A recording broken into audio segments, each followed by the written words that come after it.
Okay, so before we launch back into this interview, I just want to touch on Jack and Lily's case again.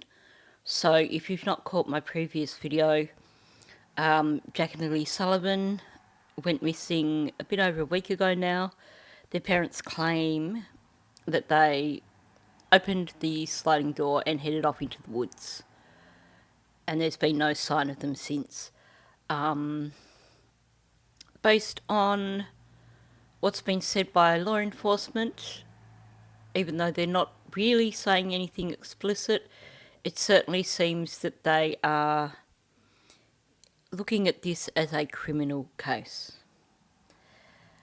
I've now created a playlist so that if you haven't had a chance to watch any of these videos, you can hop over and click on the playlist and they'll be there in order.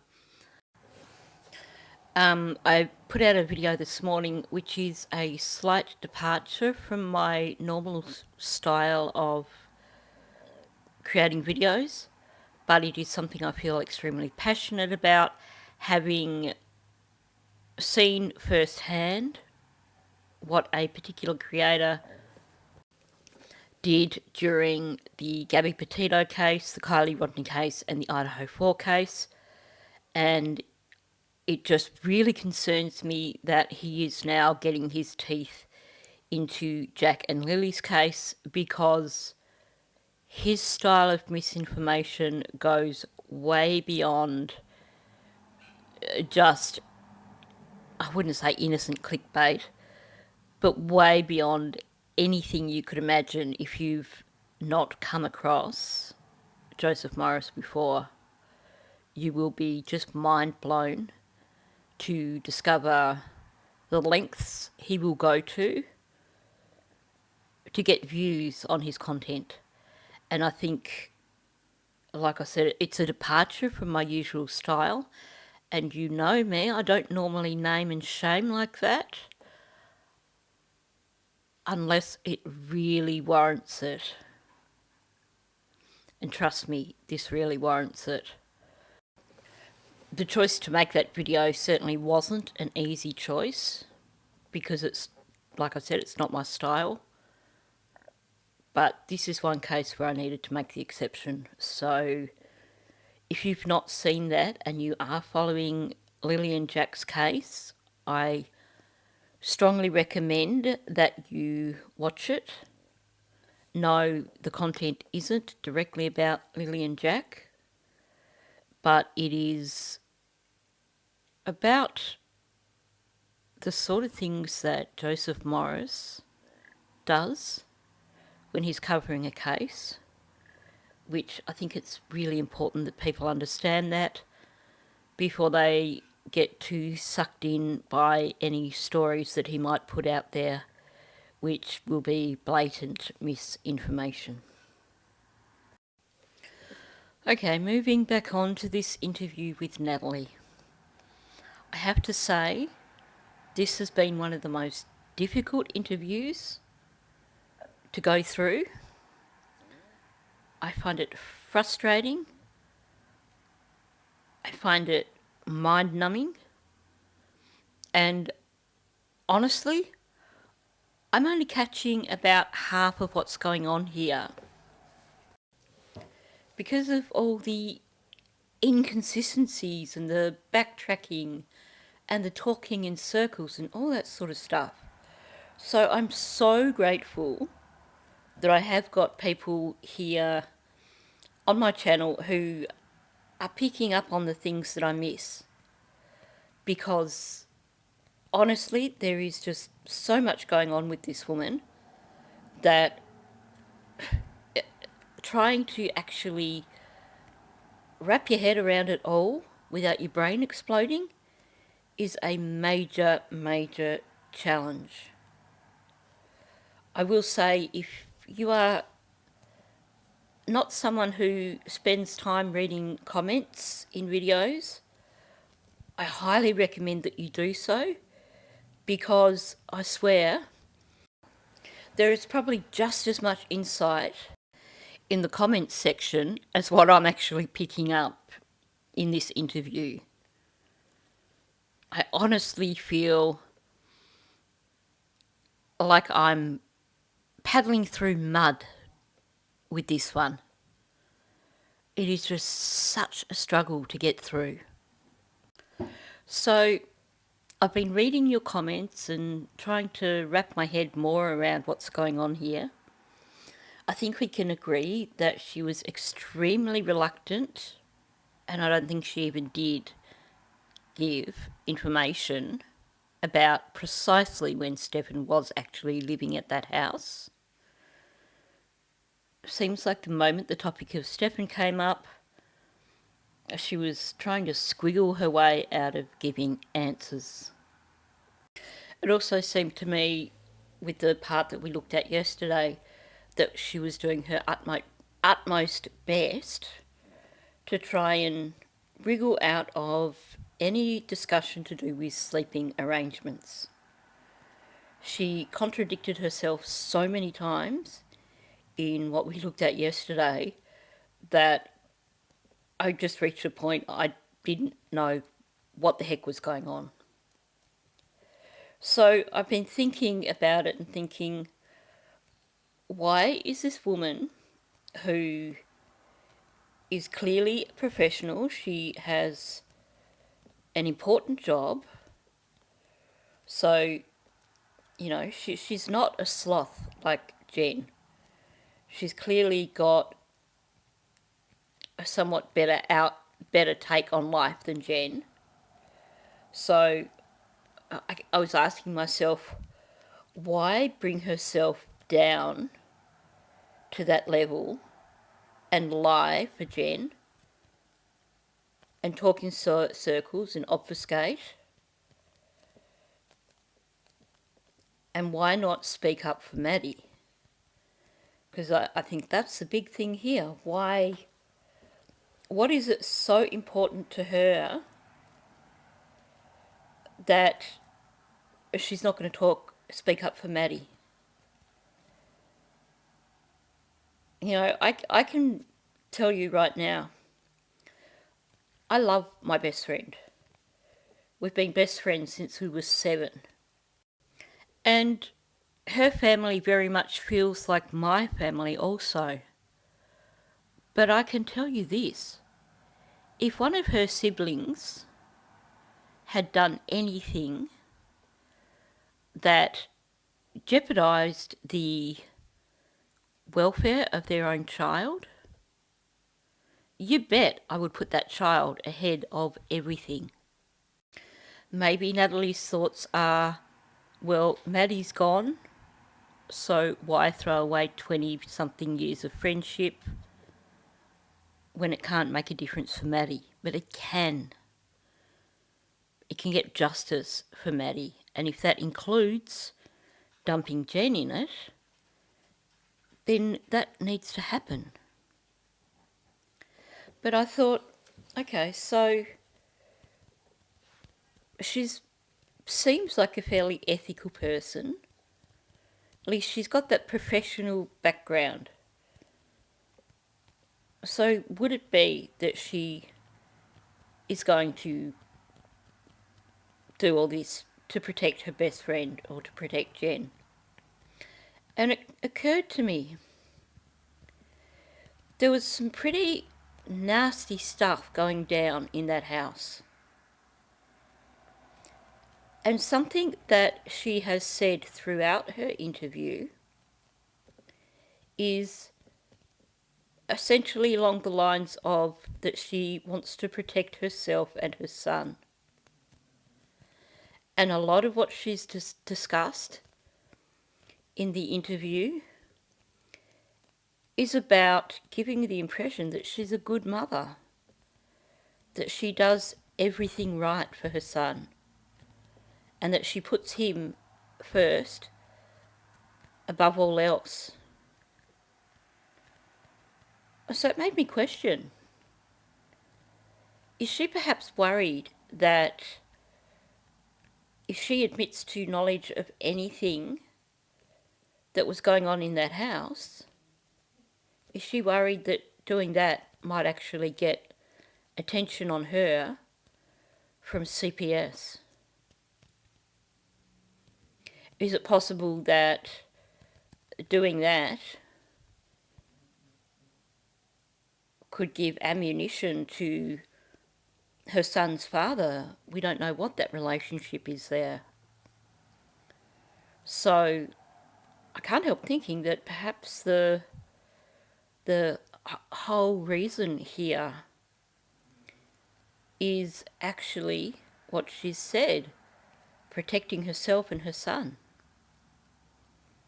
staying out of it for the sake of herself and her son, not for the sake of their mental health, but for the sake of not having her family broken up, for the sake of not having CPS turning around and saying, hang on, you had your son living in this environment and you were aware. We need to open a case and take a closer look at whether or not he is safe with you. I could imagine that would be a major concern.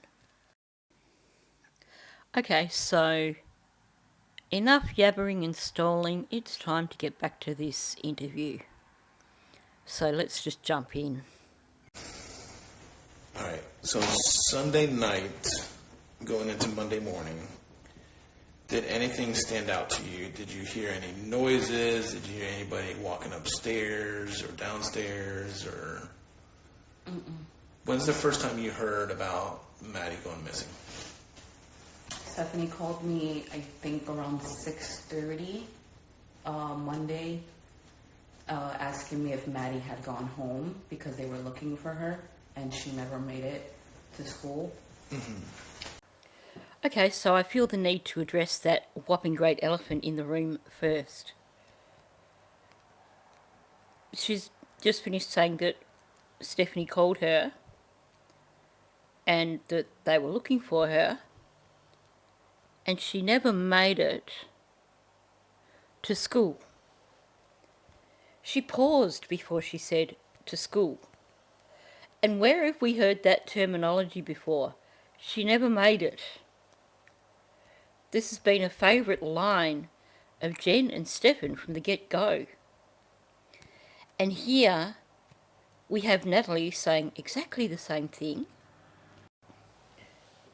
And honestly, it does sound like a bit of leakage there, the way she tacked on to school at the end, saying she never made it, and then having that pause before saying to school. I can't help wondering if at some point in time Jenn and Stephan did discuss this with Natalie. Now, I'm going to take a guess that when he asked her if she heard any noises or someone walking upstairs or downstairs, that she must have shook her head. Clearly the answer was no, because he then moved on to the question of, how did you find out about Maddie? How interesting is it that nobody thought to ring her till 6:30? And again, it wasn't Jenn, it was Stephanie, wanting to know if Maddie had gone home. Well, how exactly would Maddie have gotten home from Hunters Creek Middle School all the way out to the townhouse? Especially when Jenn claims that Maddie wouldn't know where she lives or how to get there. But at least Stephanie's making an effort, covering all bases. We know that the 911 call was made well before 5 o'clock. Imagine being in Natalie's shoes if officers had turned up earlier than what they did to just check out the townhouse when Jenn and Stephan weren't there. how would you feel if officers rocked up to the front door of the place where you were living and wanted to come in and check out the house because of the missing child? You'd be pretty pissed about not being told in the first place, but that would be a horrible experience. So it's 6:30. Clearly, if Natalie was home when Jenn supposedly contacted Stephan, because he left the townhouse around the time that 911 was called, he arrived at Yolanda's office at around 5. So clearly there was no thought of, before you leave, can you just let Natalie know? Or if she wasn't there, there was no thought of leaving a note or trying to contact her.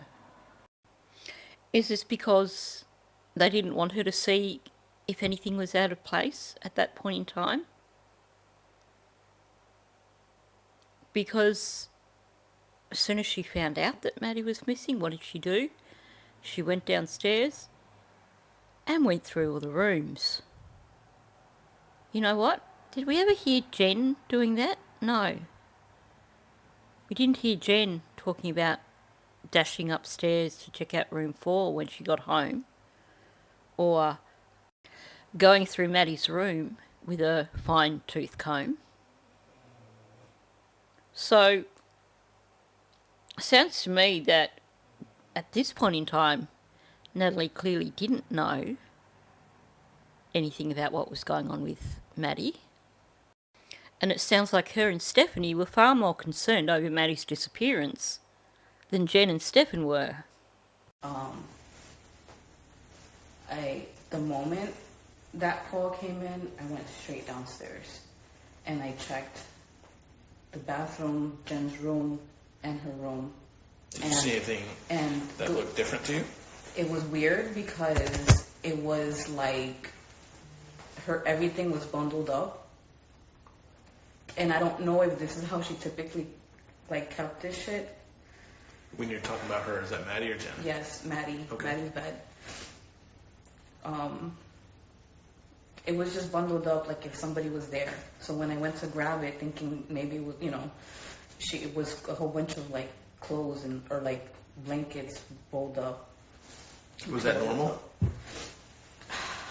Maddie wasn't always the most tidiest person, and she kept that partition pretty close to not be able to see it. Maddie struggled with organization and stuff. But it was weird because I was looking, at that point I'm looking for her and I see clothes bundled up and I'm like, oh my God, yeah, it's her. But no, I wouldn't be able to say if that's her usual thing or not. But It was just, to me at that moment, weird because she's missing and this thing is bundled up, if she's supposed to act like she's there or something like that, it was just really weird at that point. But for me to sit back and think if she ever kept, sometimes she didn't do her bed. She always had pillows, all over her bed.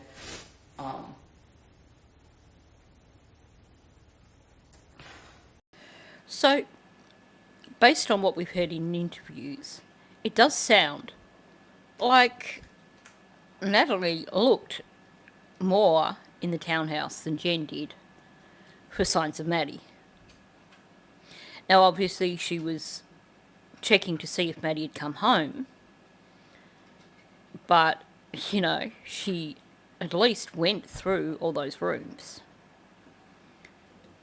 Now, it's interesting, this story that we're getting about the blankets bundled up. She seems confused between whether or not it was blankets or clothes, which is really interesting. Now, the photos that we see from forensics, if that is how the bed was when Natalie saw it, then it seems to mostly be blankets. There's what appears to be a sock in amongst all that, but it does seem to be mostly blankets and a few pillows.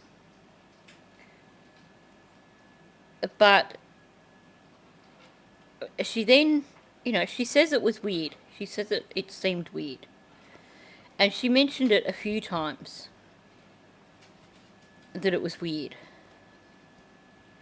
But at the same time, she tried to dismiss it by saying, well, Maddie's disorganised, so I don't know if that's normal for her. And she's using the excuse of she doesn't know it's normal for Maddie, if it's normal for Maddie, because she keeps that door closed. But then she turns around and said she always had pillows all over her bed. And meaning you should know if that's normal. Because clearly, for you to see that she always had pillows all over her bed, you're going to know if having blankets bundled on her bed like that is normal or not. She never says it outright, but it seems pretty clear that she really does not like or trust Stephan. Because to make the comment like that she didn't know if the blankets were intentionally bundled that way to make it look like she was there, that's a really odd thing to think. Would you think Maddie would do that? Doubtful, given that Maddie supposedly went missing from around the school area. Would you think Jenn did that? Well, she seems pretty keen to defend Jenn all the time. So her saying that makes me think that she basically thought that it was something that Stephan might have done intentionally. And talking about thinking that maybe Maddie was bundled up under those blankets, again goes back to, I don't think she trusted Stephan. Because why would you think that a 13-year-old girl would sneak into her house, hide in her room, and bundle up under her blankets? It doesn't make sense. So I'm thinking that the bit that she left out there was that perhaps Maddie was not alive and bundled up under those blankets. Why else would you think that Maddie would be under those blankets? I mean, if she says that she finishes work around 2 or something most days, clearly she got home earlier than normal that day. But her saying she was upstairs says to me that basically she had been home for a while, at least long enough to have headed off upstairs. So you would know that you hadn't heard any sound downstairs. You'd know that there was no one in the house.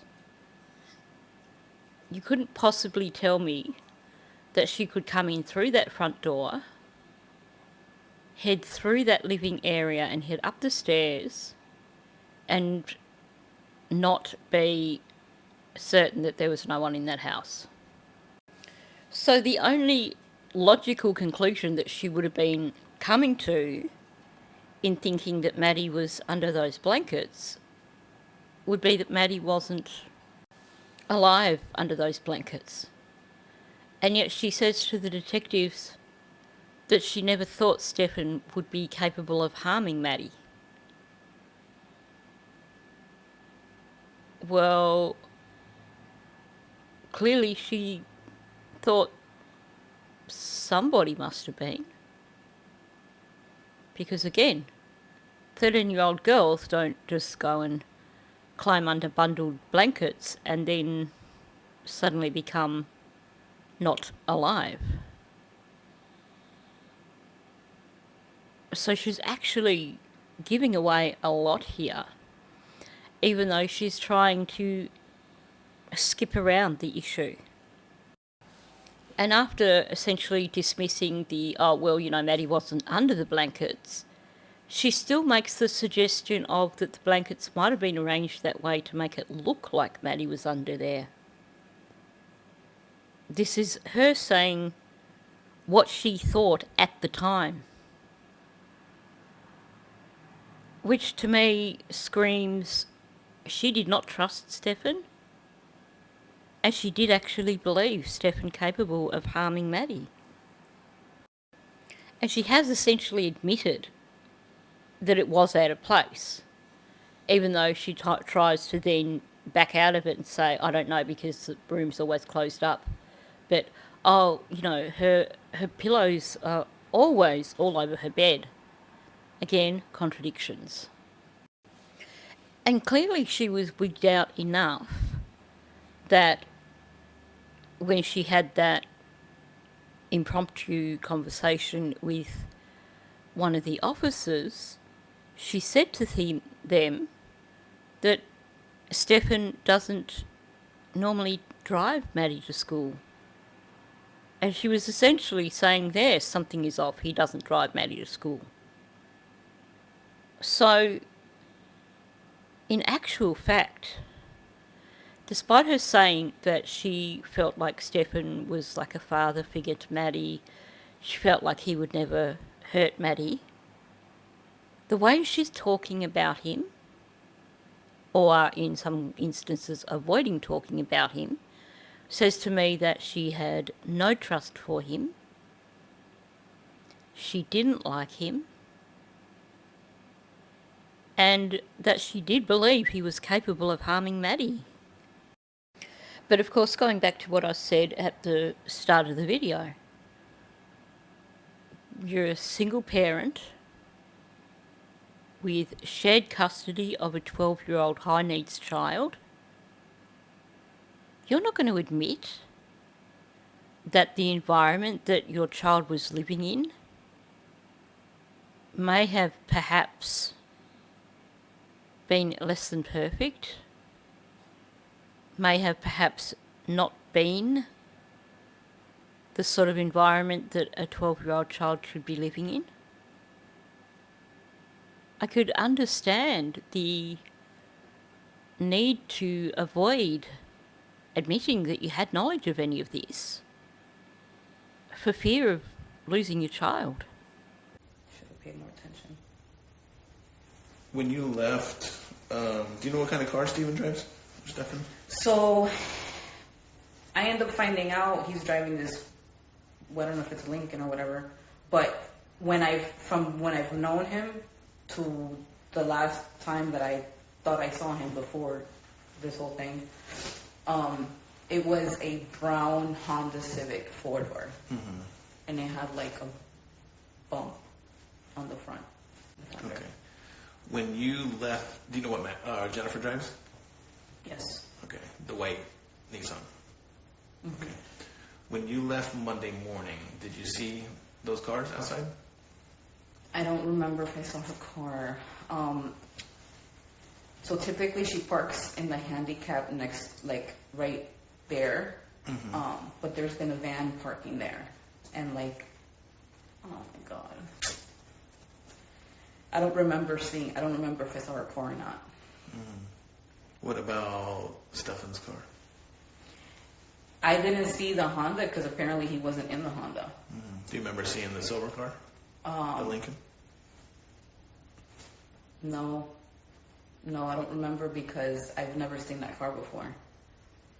And I wouldn't, like, it wouldn't stand out to me. I don't like that car. So, in my experience, there's two types of people when it comes to cars. There's the people who can probably tell you the colour of the car that they saw, and then there's the people who can tell you the model of the car and maybe get into specifics. She falls into the latter category.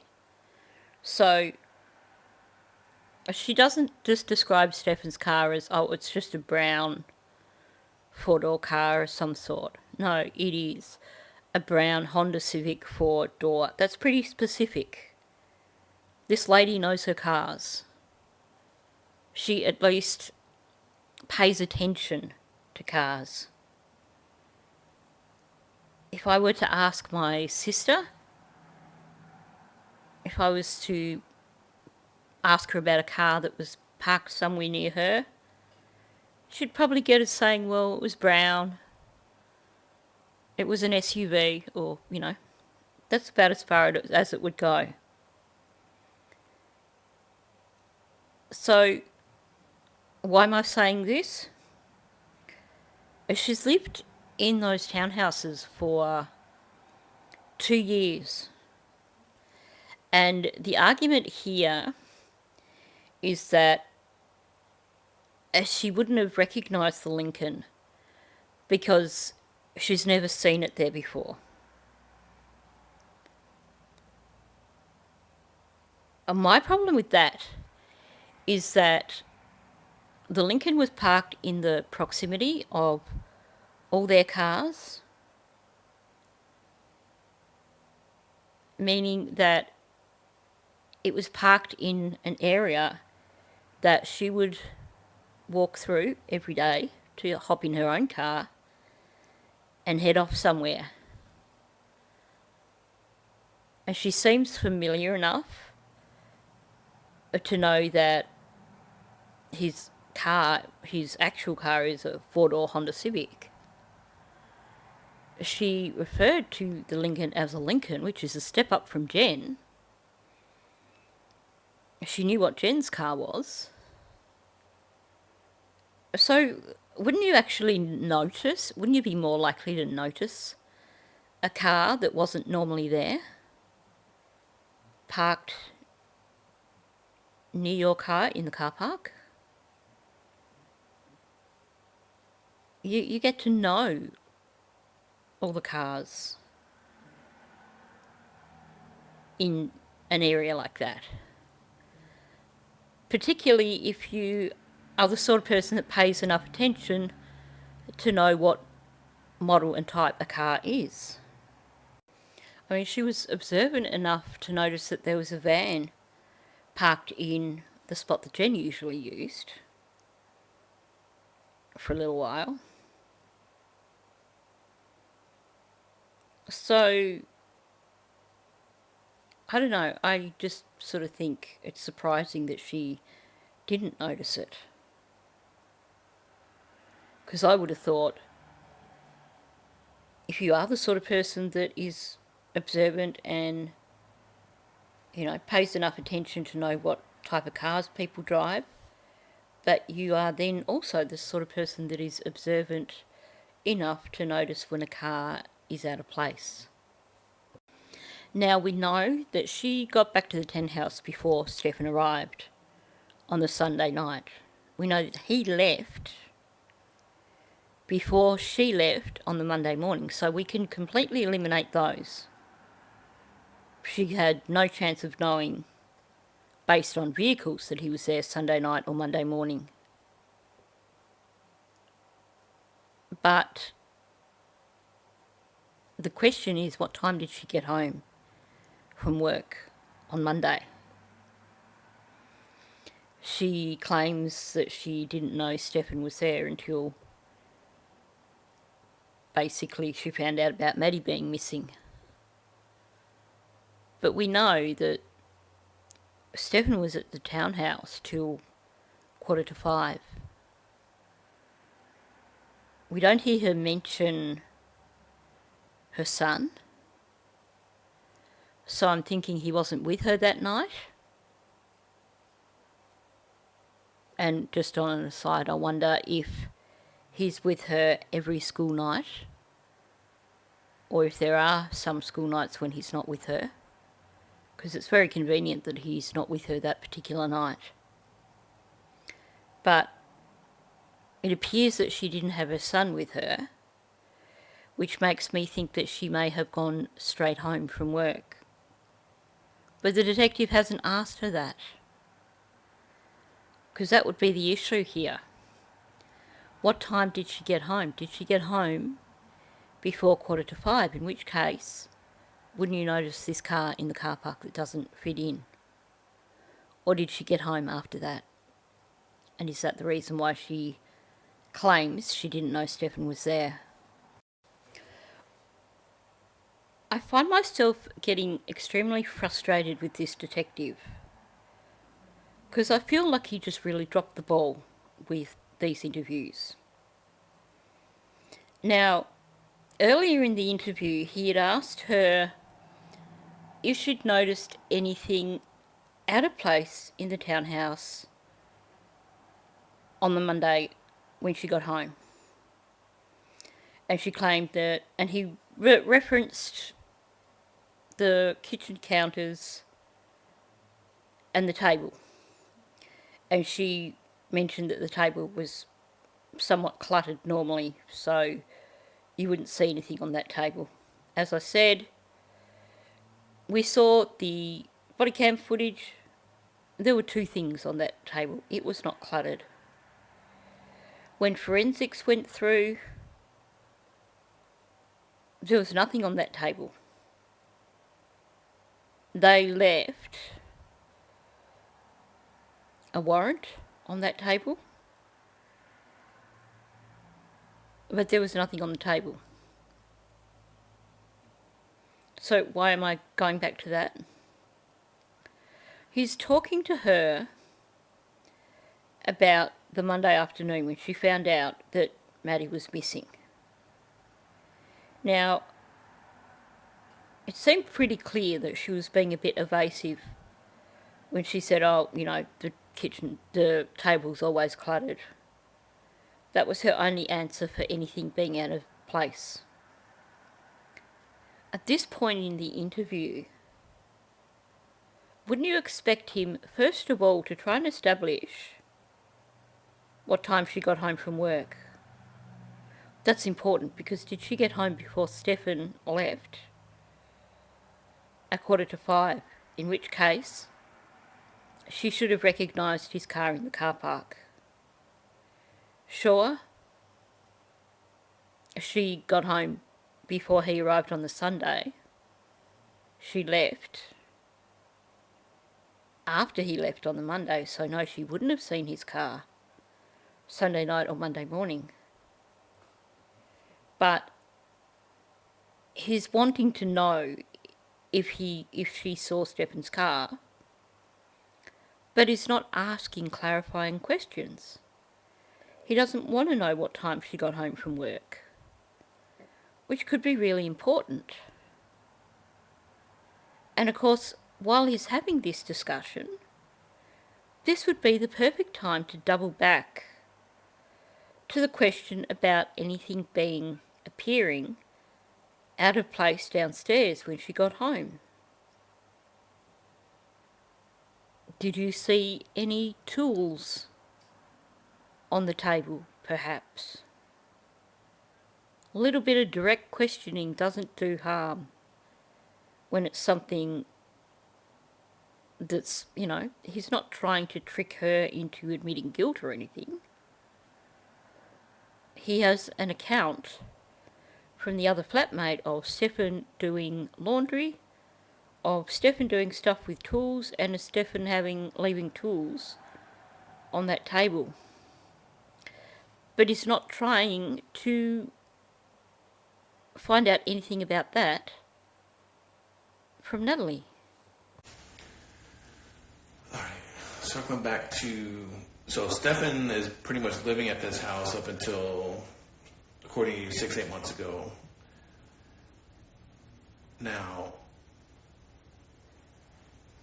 did you ever see Maddie coming and going from his room or Jenn's room? I know you said the only time that you've known them to be together is when you text Jennifer about that time. Mm-hmm. Is there any other times that you would see them together?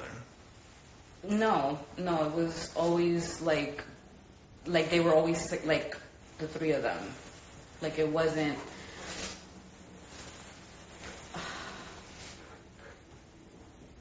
No, and I'm thinking like these last 2 years, right? Like if I ever saw Maddie was either with Jenn or she had just came from like going out with her grandpa or being with like Aloysia, and like if he was there, they were there together. Just like, wow, man. That is definitely one of her tells. When she's stalling, when she's trying to be evasive, that's when you get like coming out, and boy does she like to use it. 8 times. Just to answer a simple question. He just wanted to know if there were any other times when she'd seen Maddie and Stephan together. Well, that would have been a nice, quick, easy answer based on what she's claiming here. No, I never did.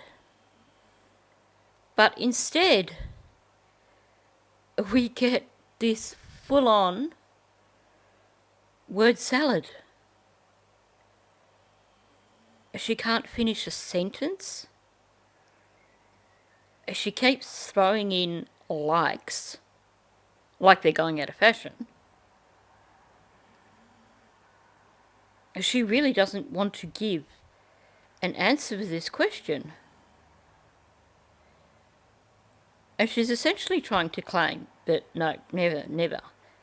But talk about over-explaining, and talk about giving just too much information, too many pauses, too much stalling. No, it was always like they were always...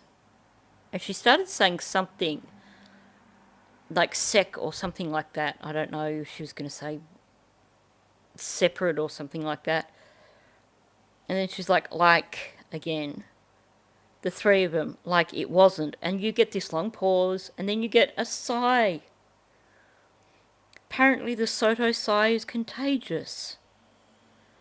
And then she spits out another no. So she's now said no 3 times, just to make sure that they know that the answer is no. But she's not done yet. She has to make sure that they understand that the answer is no. I'm thinking like these last 2 years, right? So, right, I want to make sure. I just want to confirm here that you're buying my story. And then she goes on with like, and you get a long pause. She doesn't know where to go with this. If I ever saw Maddie, Maddie was either with Jenn or had just come from going out with her grandpa or being with Stephanie's daughter. Like, another pause. Like, if he was there, they were together. That took a heck of a lot of work for her to spit that out. And I do believe that when you've got 8 likes thrown into what should be a simple yes, no answer, that someone is definitely trying to be evasive and deceptive. I believe she's lying here, and I think she's aware of other instances, but as she said herself, she doesn't want to be involved. She needs to put herself and her son first. All right. Did you hear about the birthday party Sunday? I ended up hearing about it, but I wasn't invited because they was like super close family only. Okay. But I ended up. Did Jenn go to the party? I think she was working. Okay. I think she was working. This is the job that she's working at Disney. Mm-hmm. Okay, wow, I hadn't spotted that before. So he asks her if she knew about the party. And she said, I ended up hearing about it. And then she basically explains it away with, it was super close family only. And she started with, but I ended up, and he cuts her off. What's going on here? I ended up hearing about it. She was frozen out. She lived in the same house as Jenn. She's best friends with Jenn's sister. And yet, she's essentially saying she wasn't told about the party. She ended up hearing about it. She doesn't say if she heard about it afterwards, but that's kind of implied, isn't it? You don't say, I ended up hearing about it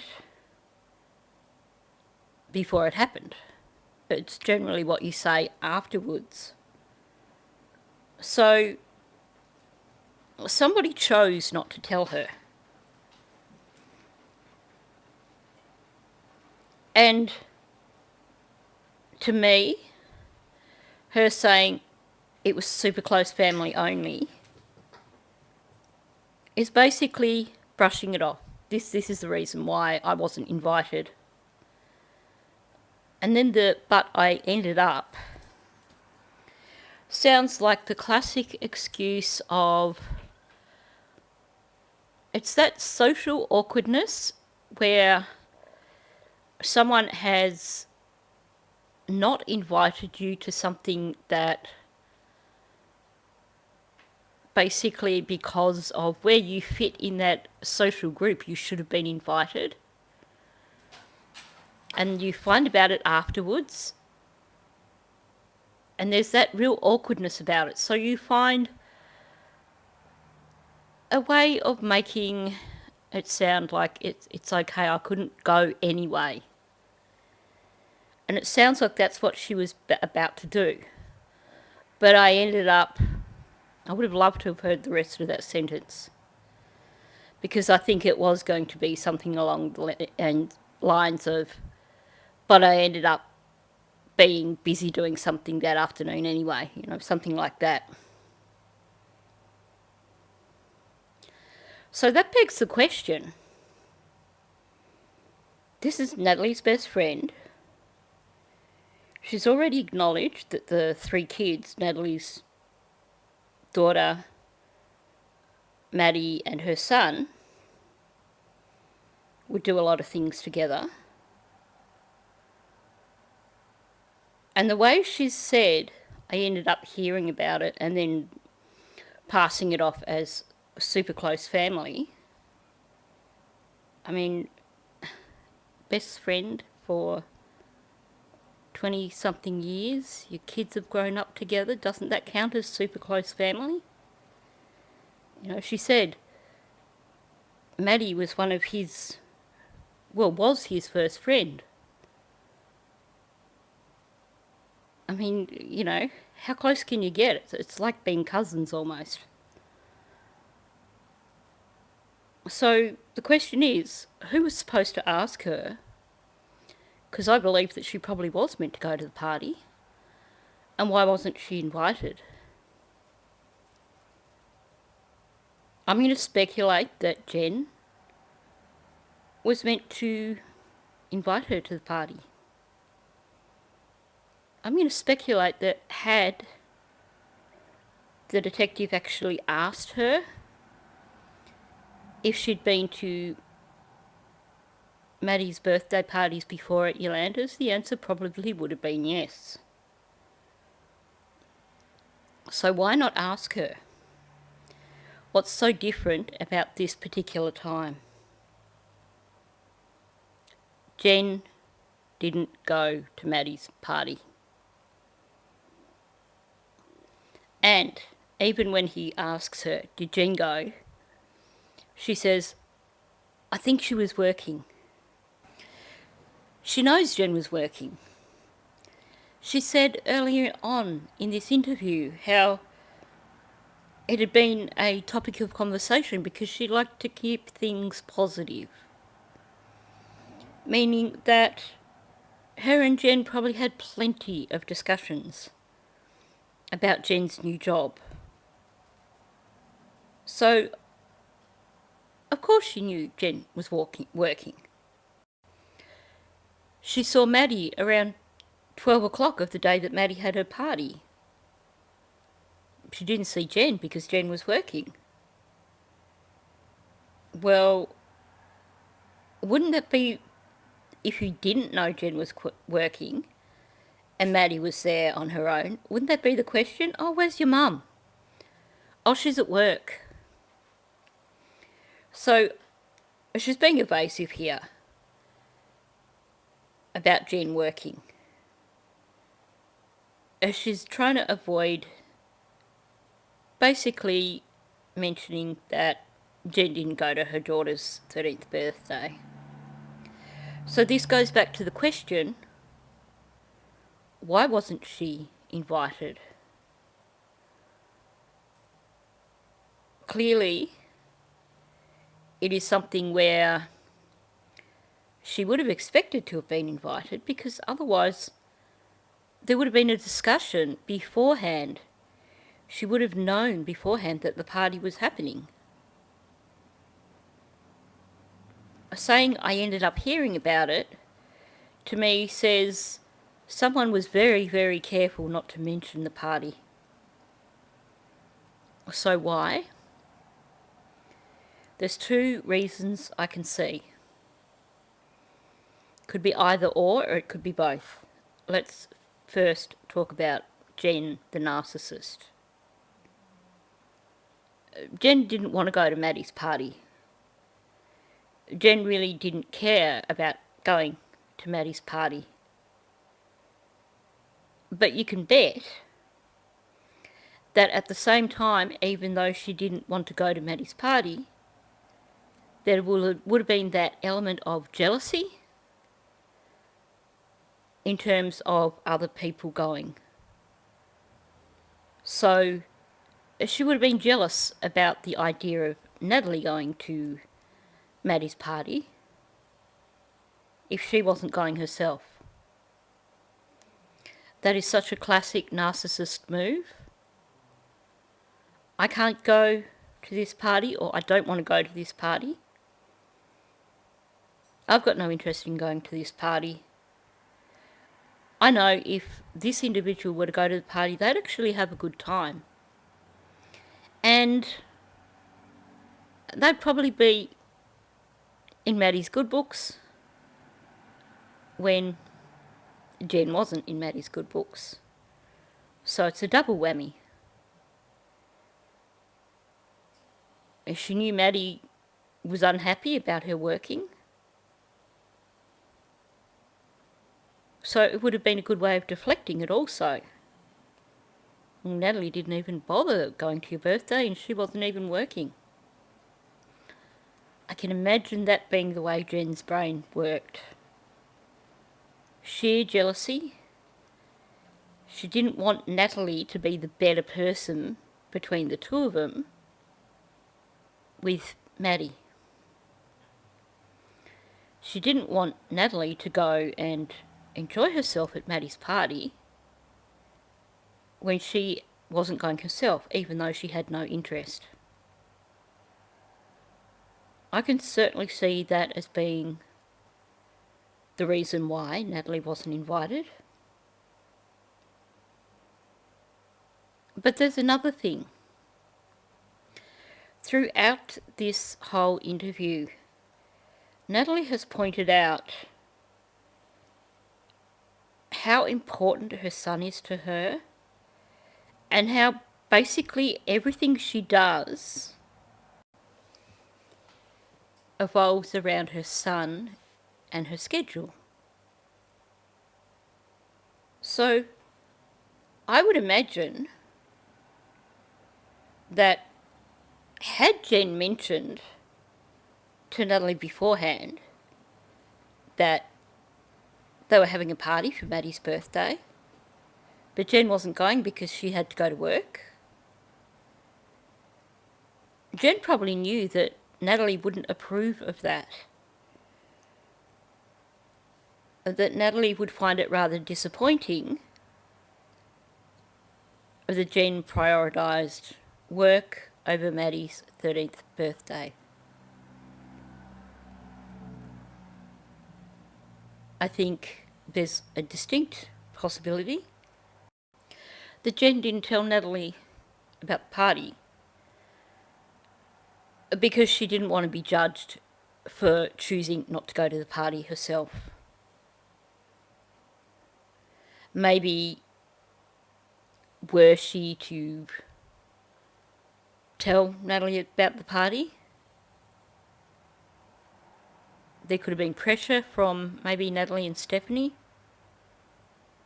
for her to try and rearrange her schedule and actually get to Maddie's party.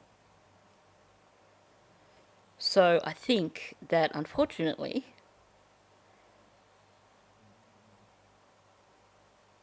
for some self-serving reason,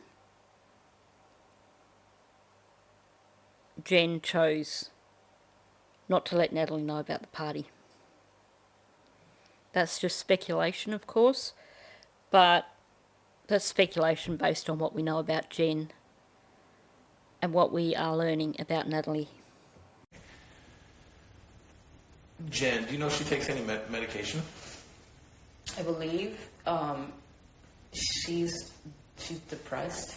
I want to say it's either bipolar or ADHD or a combination. But she does take prescribed medication from her feedback to me throughout the years. Gotcha. Has she ever tell you like how this medicine affects her? I know that she struggled for a little bit trying to find like a good medication for her because it would affect either her appetite or her sleeping. She would feel really drowsy. She struggled a little bit there. I believe she got with a really good therapist that like really understood her and got her on something that she was able to work with. Because I feel like she was doing better. Like she got this job and she was feeling really good. Has she ever said any kind of medicine that she takes would either keep her awake or put her to sleep or anything like that? Yeah, there was medication that would just make her feel super drowsy. Yeah. Is that recently or in the past? Or? It was when she was struggling a lot with it. There was a night where somebody was trying to get into her car. Like, it was super random. And I was, again, heading to the gym, like, at 1 o'clock in the morning. And I see it, and, like, I'm like, oh, like, I'm crazy. Like, I don't know what I'm going to do. But I'm like, I deterred them from actually breaking in. And I went inside, and I was like, Jenn! And, like, she was super, super sleepy. And she had mentioned to me that there was a medication that, like, made her feel super sleepy. When was this? That was, like, oh, my God. Stephan was still living upstairs because he had came down and he was like, I'm going to drive around just to make sure they're out. I was like, all right, bet. But Stephan was still there. Okay. I've said before that I wouldn't be surprised if they don't depose her because she doesn't seem like a good witness. But that right there could be the reasoning for the defence team to decide that they want to depose her. Because she just shot Jenn in the foot. Clearly, Jenn didn't actually give her instructions with regards to what Jen's story was with medications. Because what she's saying here is that, yeah, Jenn had problems with her medications in the past. But she got herself a good therapist who was basically getting the medications balanced. She was doing better. In fact, she was doing so much better that she was able to try and get a job. Well, that kind of contradicts Jen's Poor me, I was drugged up to the eyeballs. I slept through it all because I was drugged up to the eyeballs. Don't look at me because I was drugged up to the eyeballs. He asked her specifically about medication that would make Jenn drowsy. Because, Jenn and Stephan love using their medications as excuses. And according to Jenn, she slept through everything. But Natalie has basically said here, well, yeah, there was that kind of medication, an issue with that kind of medication, when she was struggling a lot with it. She's just explained that Jenn was doing better and she seemed to have the right balance with her meds. So she's essentially saying here, Jenn doesn't have issues with drowsiness now with her medications. That's a thing of the past. And she gives this account of someone her heading off to the gym at 1 o'clock in the morning and someone trying to break into Jenn's car. And she goes in and tries to wake Jenn up and Jenn doesn't wake up. Or is having trouble waking up. And Stephan comes downstairs and says he's going to go for a drive and see if he can see them.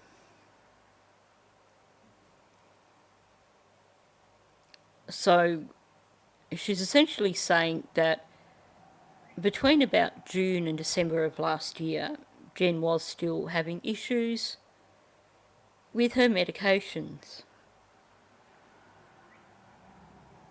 Here's the thing, and here's a missed opportunity. A massive missed opportunity.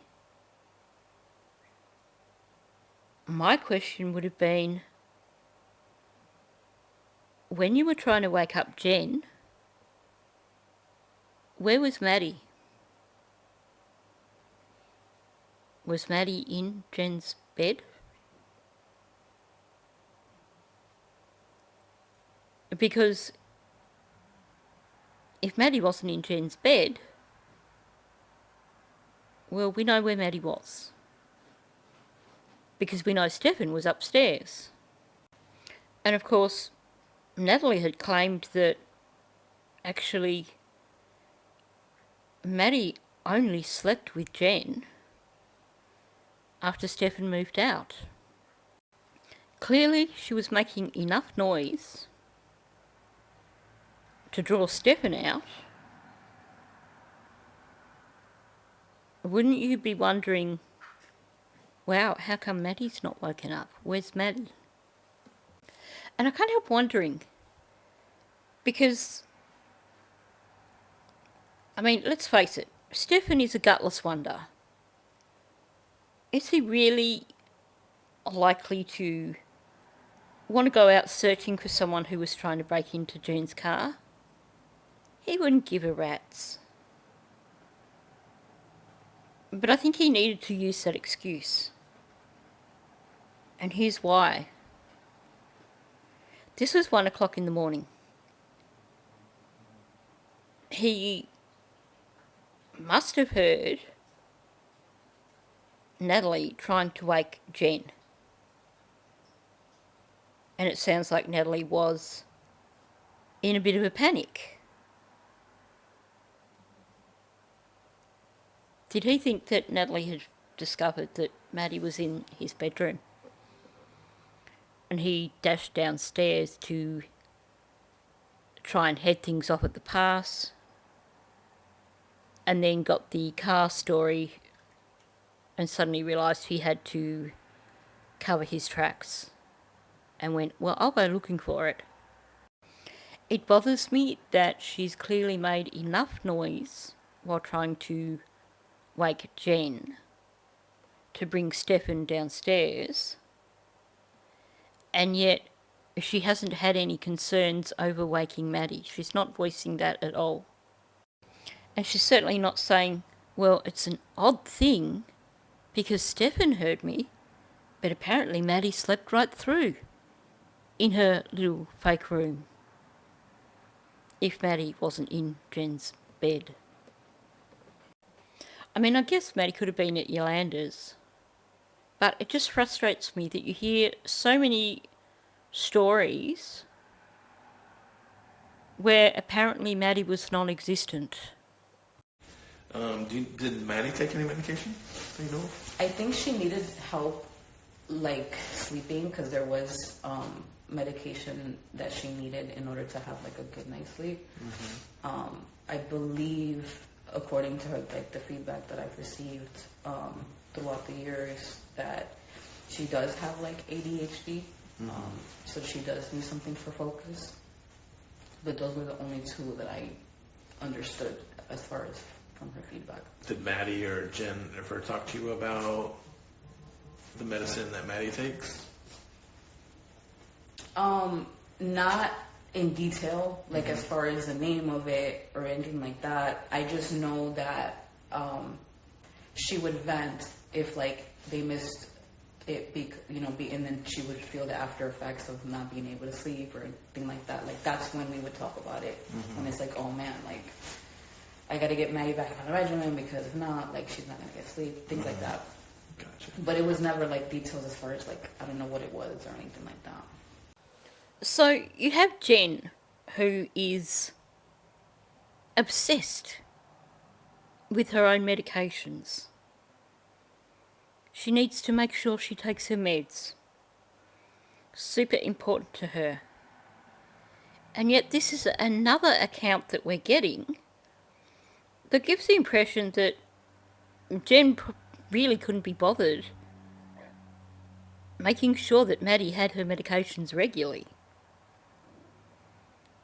We have the account from one of Maddie's teachers who spoke to Jenn about Maddie being sleepy in class, and Jenn said, oh, I forgot to give her her ADHD meds. That's the real Maddie. And yet in her interviews, you have Jenn making this big fuss about, making sure that she always watched Maddie take her meds and didn't like Maddie to take her meds on her own. All this obsession with Maddie's meds, which would make you think that she actually thought Maddie's meds were important. And yet, Natalie is clearly referring to more than one instance here. She didn't say there was this one time. She says, generally when we have conversations, it's when this happens. Which is saying that this is something that happens perhaps quite regularly, or happened perhaps quite regularly.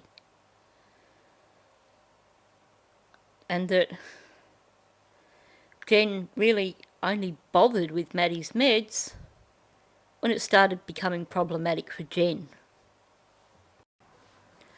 And she does sound like she's actually been quite upfront here.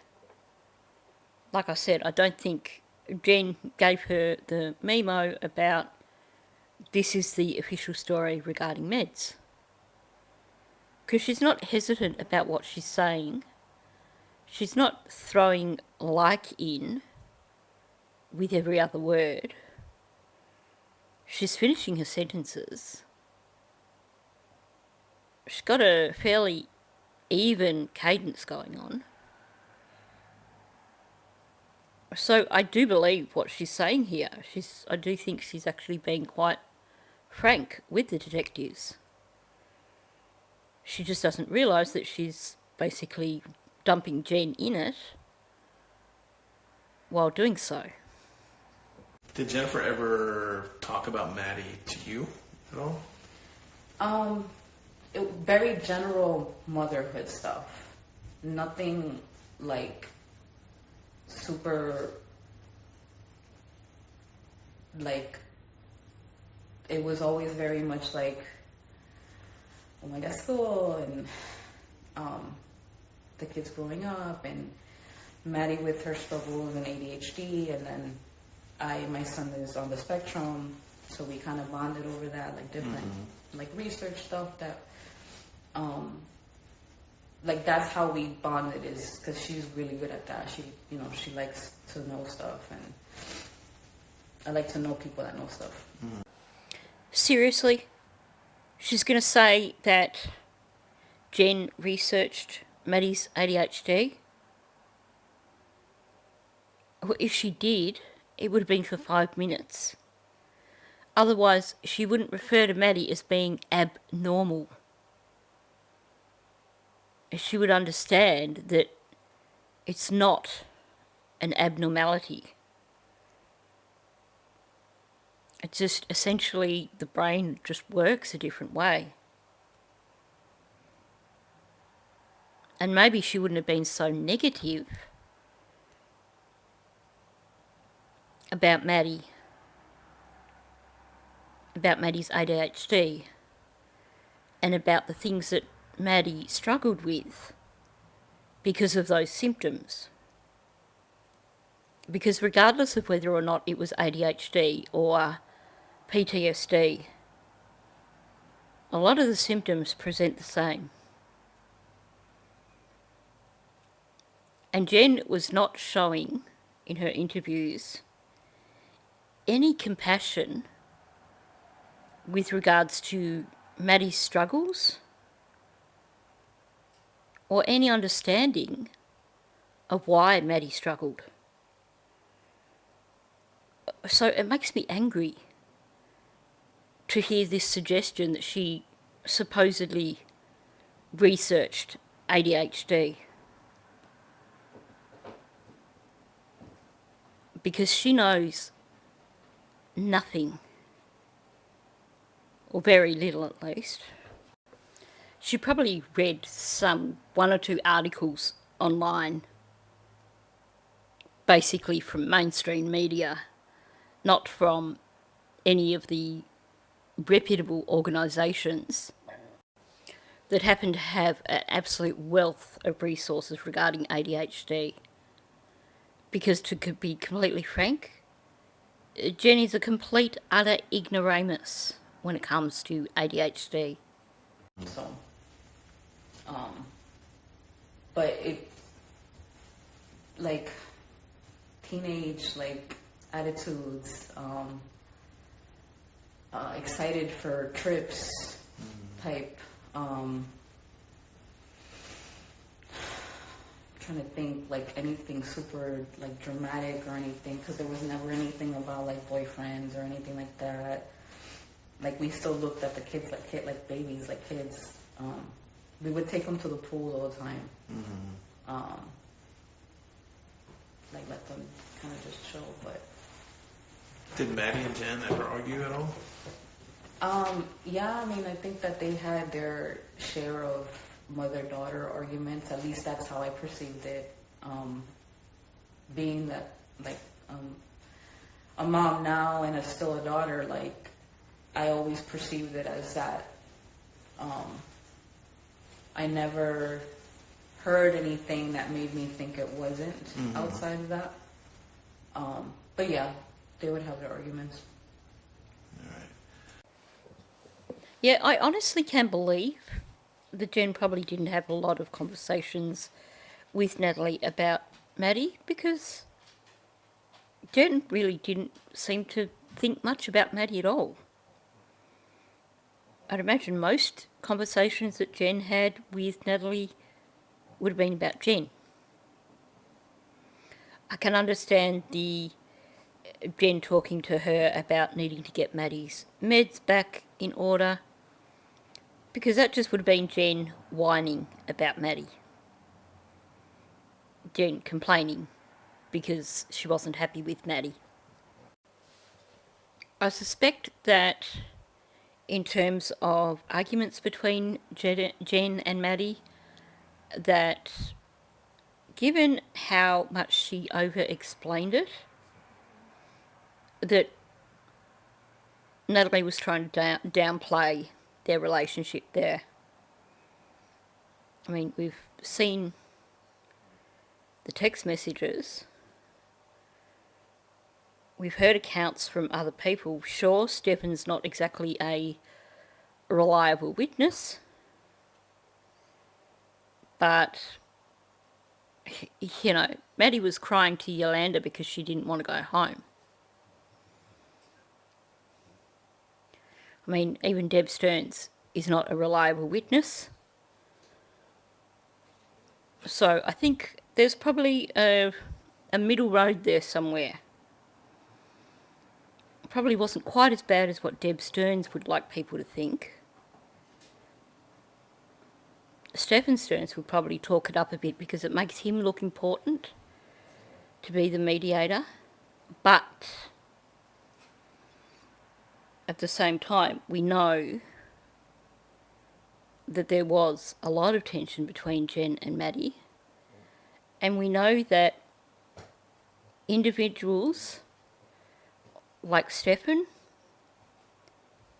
part of their modus operandi is to cause friction so that they are the peacemaker. They are the person that the child or teen goes to for support, for comfort, for sympathy, all those sort of things. So you can bet that he was carefully prodding things without Jenn and Maddie realising.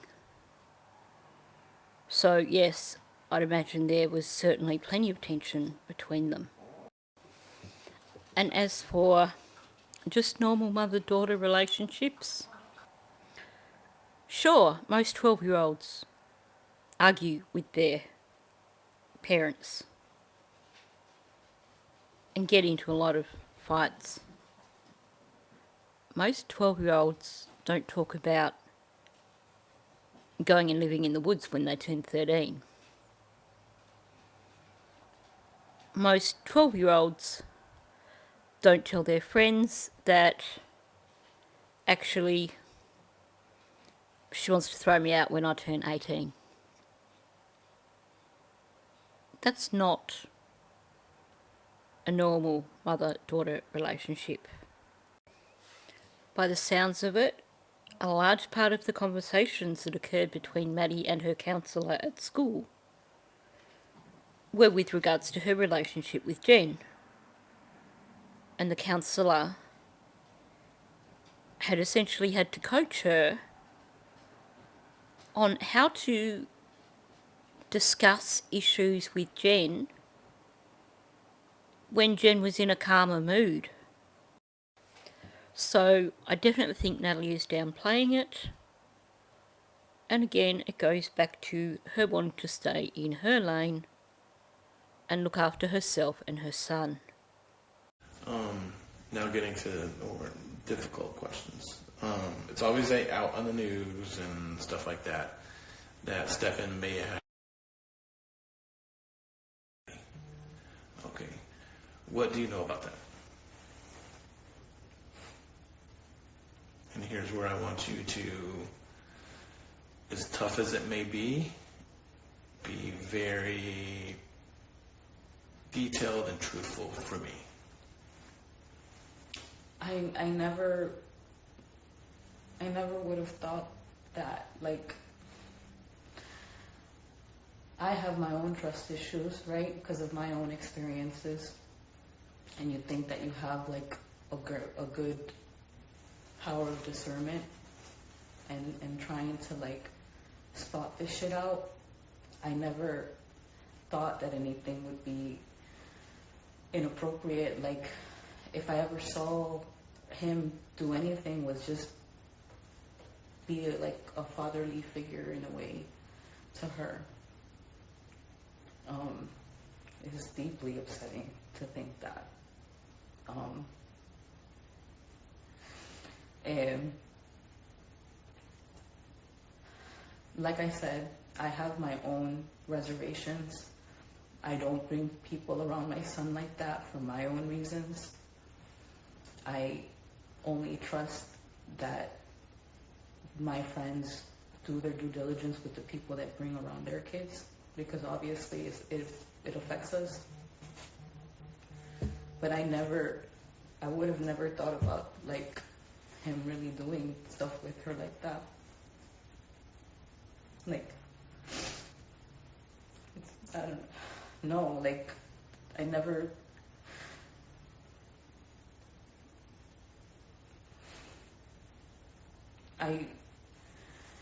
thinking about it, like, it just makes me feel stupid. I think the big question here is she trying to convince herself, or is she trying to convince the detective? Let me explain. From listening to all that,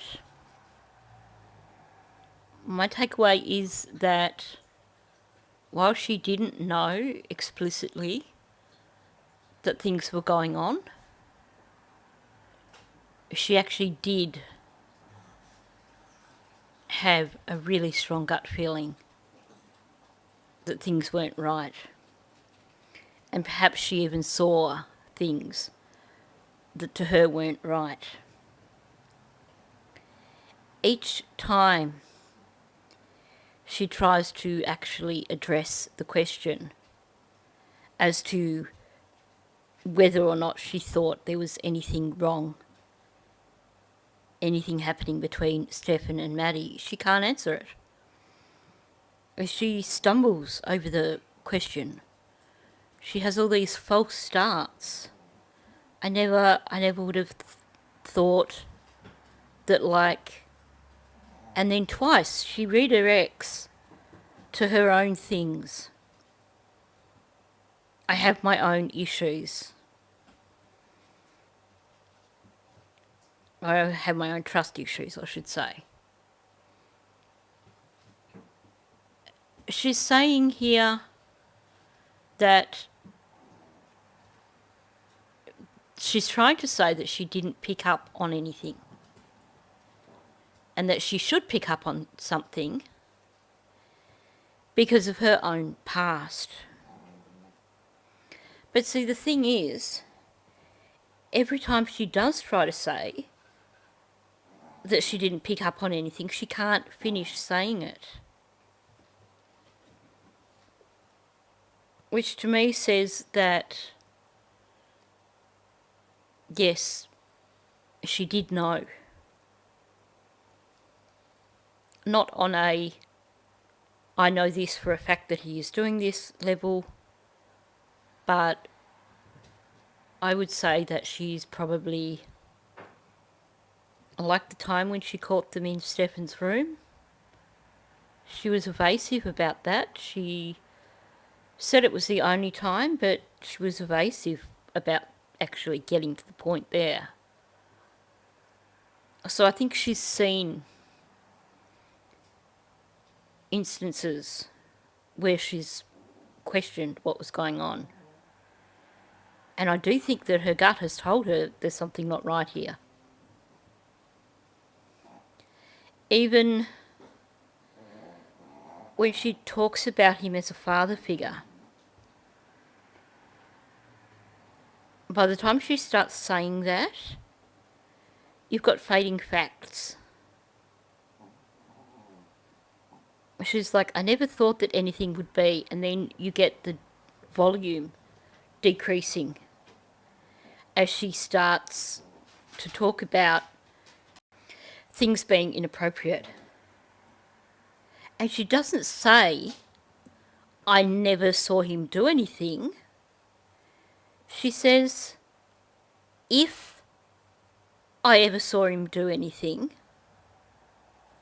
it was just be like fatherly figure in a way to her. So, you know, as soon as you get, if I ever saw, you know that's going to come with an excuse.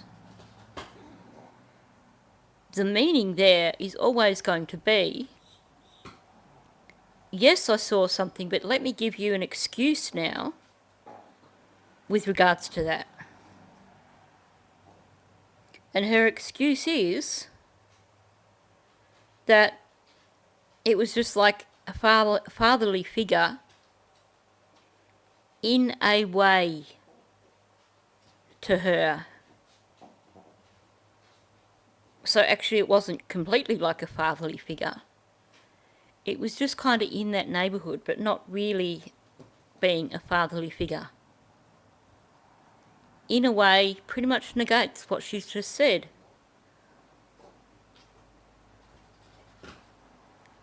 It was sort of close to acting like a fatherly figure, but there was clearly something about it that was concerning for her. Hence we get the beginning of it with, if I ever saw him do anything.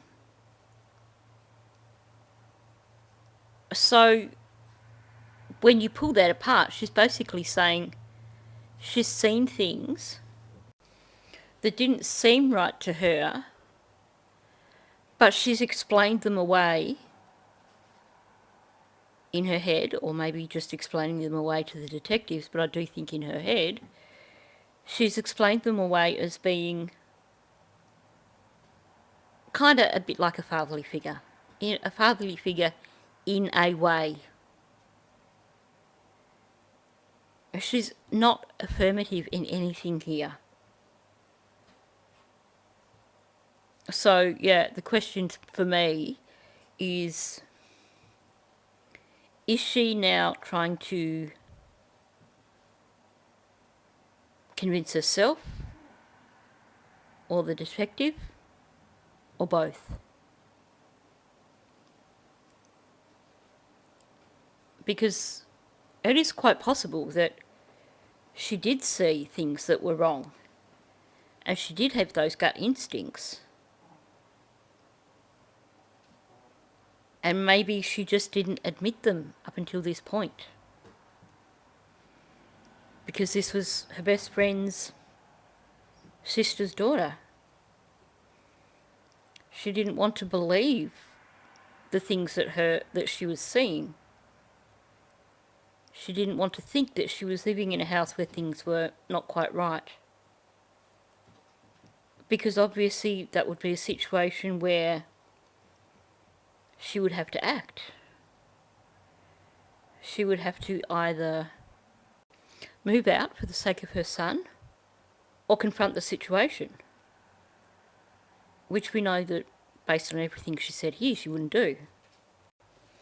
And in between all these protests that she didn't see anything, she didn't suspect anything, she talks about the devastation of it, which is understandable. I'll give her that. But then we get back to, I don't know if I would call it virtue signalling, but almost. I don't bring people like that around my son. I only trust that my friends do their due diligence with people they bring around their kids. Obviously, it affects us. This goes back to what I was saying before. She doesn't want to be involved in this because she doesn't want this to affect anything to do with her and her son. So now she's essentially saying, you know, Jenn effed up. And she didn't think about the effect it would have on other people. And she's pretty much saying that, you know, she trusts the people around her to do their due diligence with their kids for the sake of protecting everyone else's kids. So without actually saying it outright, it does sound like she's basically saying, I would never allow any of this around my son, And all this is Jenn's fault for not really doing her due diligence. And she's put our kids at risk. So definitely, that makes it sound very much to me that her biggest concern here, and the reason that she's being so evasive, is the impact on her and her son. But I feel too there's also a bit of an element here of explaining, well, no, I didn't see anything or I didn't sense anything, because, you know, had I done so, I would have made sure that I did my due diligence. I would have done the right thing by my son. She's taking an awfully long time just to turn around and say that she didn't see anything going on or she didn't suspect anything. The thing is, she's not once got a full sentence out to say that she didn't. I mean, even after taking that little segue about, you know, I do my due diligence, she goes back to, but I would have never thought about, like, him really doing stuff with her like that. Like, no, like, I mean, seriously. She cannot get the words out. And then more loudly, she says, it makes me feel stupid. Now, sure, had she got straight to thinking about it makes me feel stupid, from saying, yeah, no, I didn't, there was nothing that I suspected, I didn't see anything, sure, I could accept that. But it's taken her an eternity to get there. I actually think that after spending all this time protesting so much about her complete ignorance on the matter, that by saying it makes me feel stupid, she's actually seeking confirmation from the detective that he buys her story. And yes, I apologise, I've already paused this multiple times to allow for Mouse to have his little bark fest. He's just in one of those moods. So, unless he's directly underneath the microphone, I'm just going to push on. You can't blame yourself, though.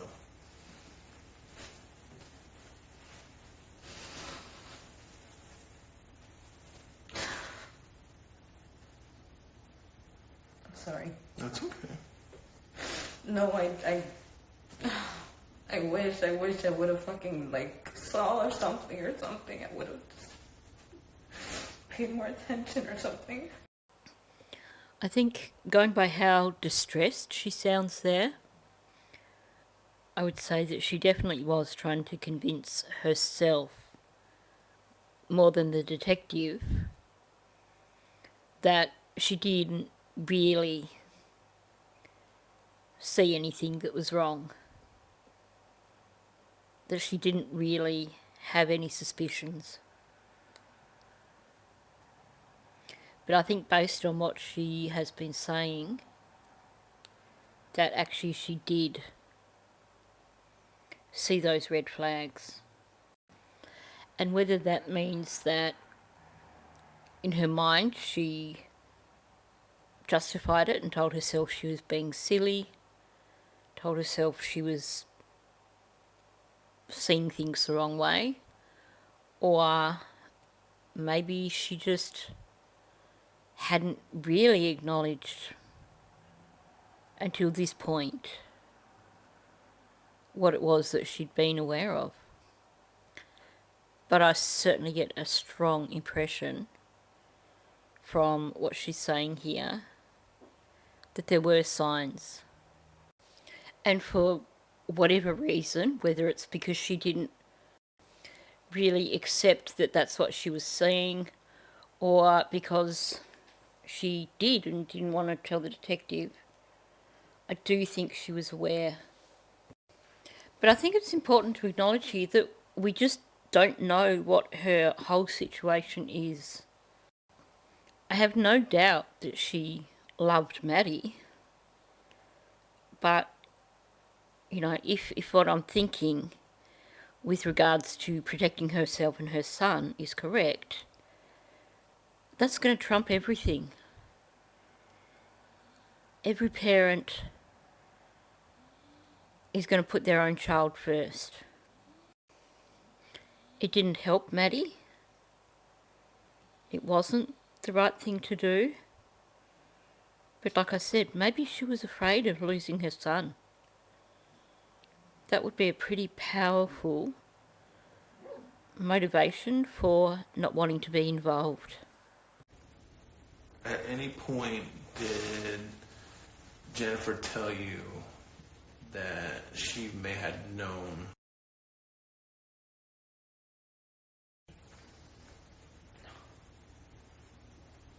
No. I mean, I'm very vocal, like, on the way I feel about stuff. And I'm thinking about our kids, man.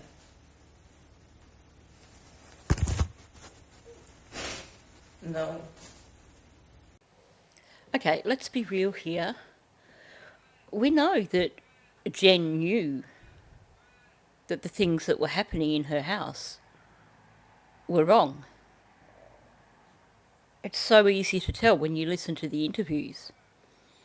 So it's interesting that he has asked, well, I guess he had to ask Natalie if Jenn had ever told her about that she may have known what was going on with Maddie and Stephan and all that. But I have no doubt that Jenn would not have shared that with anyone. So when Natalie says that she's very vocal about the way she feels about stuff, I do believe that. She's quite articulate and she has voiced a number of things through this interview that would suggest that. And I certainly think that were Jenn to have told her anything of the sort, she would have either moved out or done something about it for the sake of her and her son. Because like I said, I believe that the number one motivation here for Natalie is to make sure that nothing is going to happen that could make her lose her son.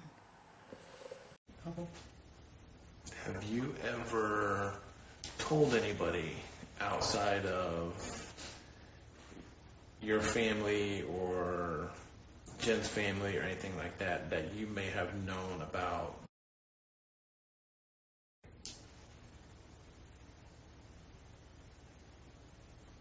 No, I mean, I never would imagine that this would be happening. There was the text message that I showed you. Stephanie's my best friend. So I remember calling her and just letting her know, like, hey, I sent this message to your sister. Because, I mean, at the end of the day, I don't want beef. And if it creates beef or anything like that, or you never know how people are going to react when you tell them how to parent or anything like that. So I gave her a heads up because I wanted her to know, and I'm always very much open with my friends. So I had that exact same text message that you saw. That's exactly what I told her, and I told her what the Jen replied. But that's as far as, like, because that's the only time where I even questioned anything, just because of the way that I feel about stuff. I have my own reservations. But But yeah, I mean, no, that's it. Okay, so it definitely sounds like she may have just made a slight slip up there. The question was, have you ever told anybody outside of your family or Jen's family that you may have known about this, about what was going on with Maddie and Stephan? And she immediately answers with no. And then goes to, I mean, I never would have imagined that this would be happening. And then she starts talking about the instance up in the room, the playing Nintendo or whatever. But I'll get to that in a moment.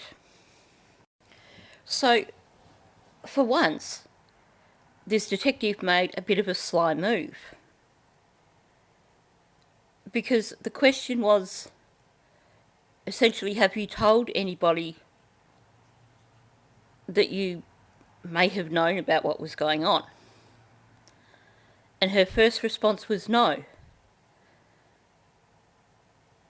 He was essentially testing out to see if she did know what was going on and if she'd told anyone. And we know also that there was a tip given, but we'll come to that next. So she's, instead of saying not possible because I had no idea that anything was going on, she straight out says no. And then has to correct herself. No, I mean, I never would have imagined this would be happening. So she's gone from no, I didn't tell anyone about it to, oh, I never would have imagined it was happening. To me, it does sound like a slip, like her admitting that actually she did have some knowledge. Like I said, I suspect that she probably saw things that didn't look right or had that gut feeling. But other than that one time, chose not to be involved. Because she then goes on to talk about this instance of them being in Stephan's room together. And she talks about, after the text message from Jenn, that she phoned Stephanie and told Stephanie what had gone down and about the text message and everything. And she's saying here, because I don't want beef. So, first of all, yes, I can see that part of the motivation of contacting Stephanie would have been that, you know, she wanted to give her a heads up in case there were issues with Jenn over it. Because, as someone pointed out the other day, parents don't like to be told by other people how to parent their children.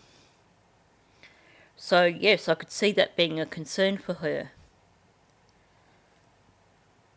But I also think it may have been one of those situations where she saw something that she knew wasn't right. She got brushed off by Jenn, the parent, who should be the responsible one, and it was probably still bugging her. Stephanie's her best friend. Stephanie's also Jen's sister.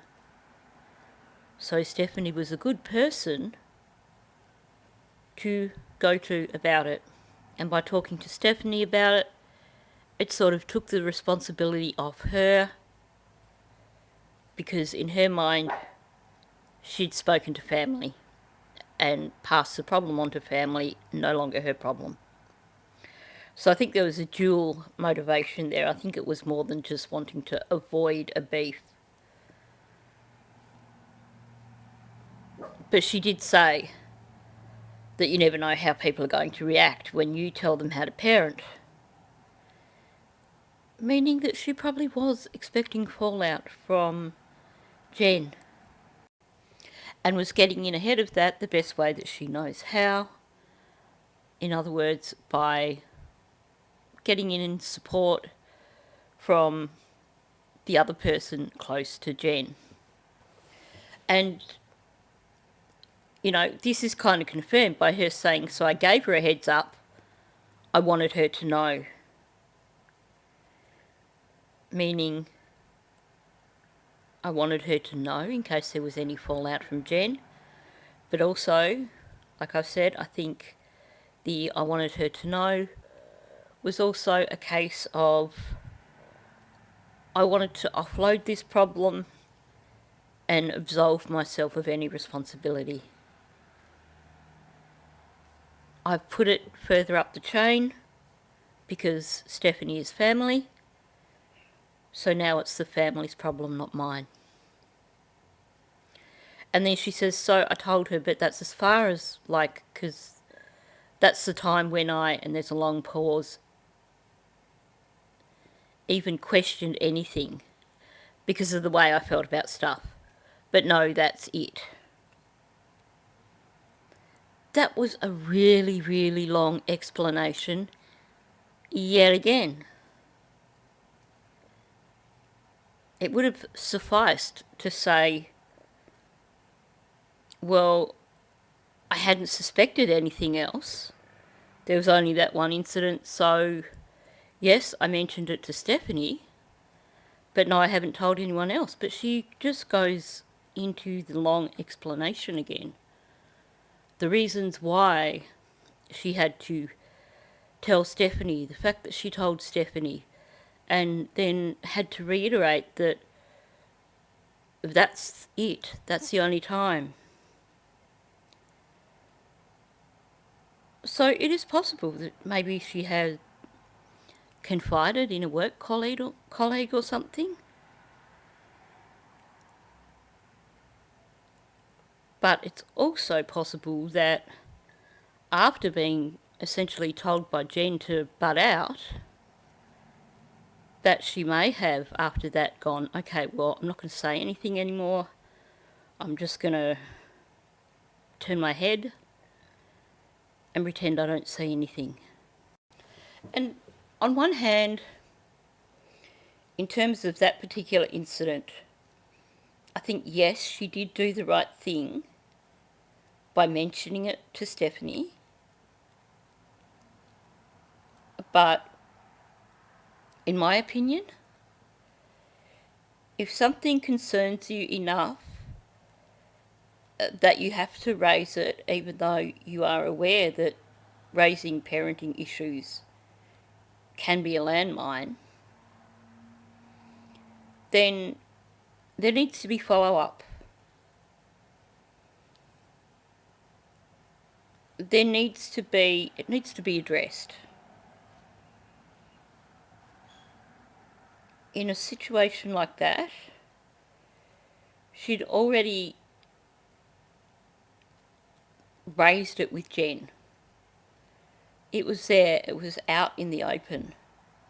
And sure, it could be an awkward conversation, but even just a conversation from the approach of, look, I wasn't offering criticism or anything the other day. I just wanted to make sure you were aware because I felt uncomfortable with it. Making an I statement, putting it back on yourself. That way you're not saying because it's wrong, it shouldn't happen. You're just saying, I felt uncomfortable with it. Easy way to approach the problem. That way the discussion's there, out in the open, giving them a chance to respond to your concerns other than just via text message. I would imagine that Jenn probably still would have brushed her off, but at least it would have been doing her due diligence, as she likes to say. In terms of the conversation with Stephanie, were it me, I wouldn't have just left it at that one conversation. I would have had a follow-up conversation with Stephanie, face to face. So that issue, this is what I was concerned about. Have you discussed it with your mother, as in, have you gone to Yolanda and said, Natalie witnessed this? Just sounding things out, seeing if the family was going to act on it. And you know what else? I would have been hyper-vigilant after that, because that gut feeling is a powerful thing. I think we can all agree that Natalie is definitely a mama bear. She's got that maternal instinct. She knew something was wrong. She knew something was wrong enough to contact Jenn and to follow up with Stephanie. That to me says that surely after that she would have been hypervigilant and would have paid close attention to every little bit of interaction between Maddie and Stephan. I mean, after that, if you were going past Stephan's room, you'd be listening to hear if there were any voices in there, as in to hear if Maddie was in there. If Stephan was around, your radar would be up. You'd probably be keeping an eye on where Maddie was. I just can't imagine that someone with that maternal instincts going on, someone who had that feeling that this was wrong, wouldn't then pay attention to everything that was going on around the house. And it also wouldn't surprise me if she had confided in a work colleague. Because quite often in situations like that, if you haven't had a satisfactory resolution, there is that need to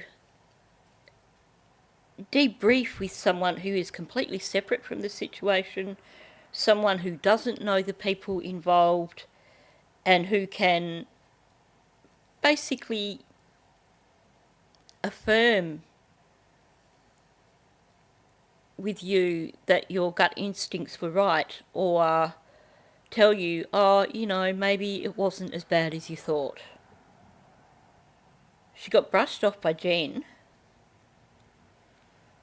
She didn't say what the response was from Stephanie, but it seems that the Soto family tend to close ranks pretty quickly, so it's quite possible that there was no response from Stephanie either. Okay, and the reason I ask is somebody called it, as you can imagine, this is a very high-profile case. Okay, there's people reaching out from all over the country, whatever it may be, but somebody called in a tip to me saying that you may have told somebody that you knew what was going on. Okay, promise. This guy looked at me in my face, knowing everything that he did to Maddie. Mm-hmm. And he looked at me like if he had no idea. Like, this guy is a fucking monster, and I'll never forget that. Okay, you caught what she did there, didn't you? So, a few things to talk about here. So he basically asks her outright. He says that we got this lead. We got this tip saying that you may have told somebody that you knew what was going on. Now, either she says it so quietly that it's pretty much inaudible for the recording, or she is shaking her head. Because he then responds with promise. And again, I don't know whether she shook her head or said no, like maybe even just mouthed no. But here's the thing. doesn't even qualify as fading facts. She could not say no out loud. Either it was so quiet as to be inaudible, or she shook her head. Either way, goes back to that whole thing of the brain doesn't like to lie. In instances like this, when someone doesn't say things out loud, or when they say things so clearly, then you certainly have to question whether or not they are being honest. And honestly, given the question, you would expect to hear a loud protestation. He's saying, someone gave us a tip, saying that you knew what was going on.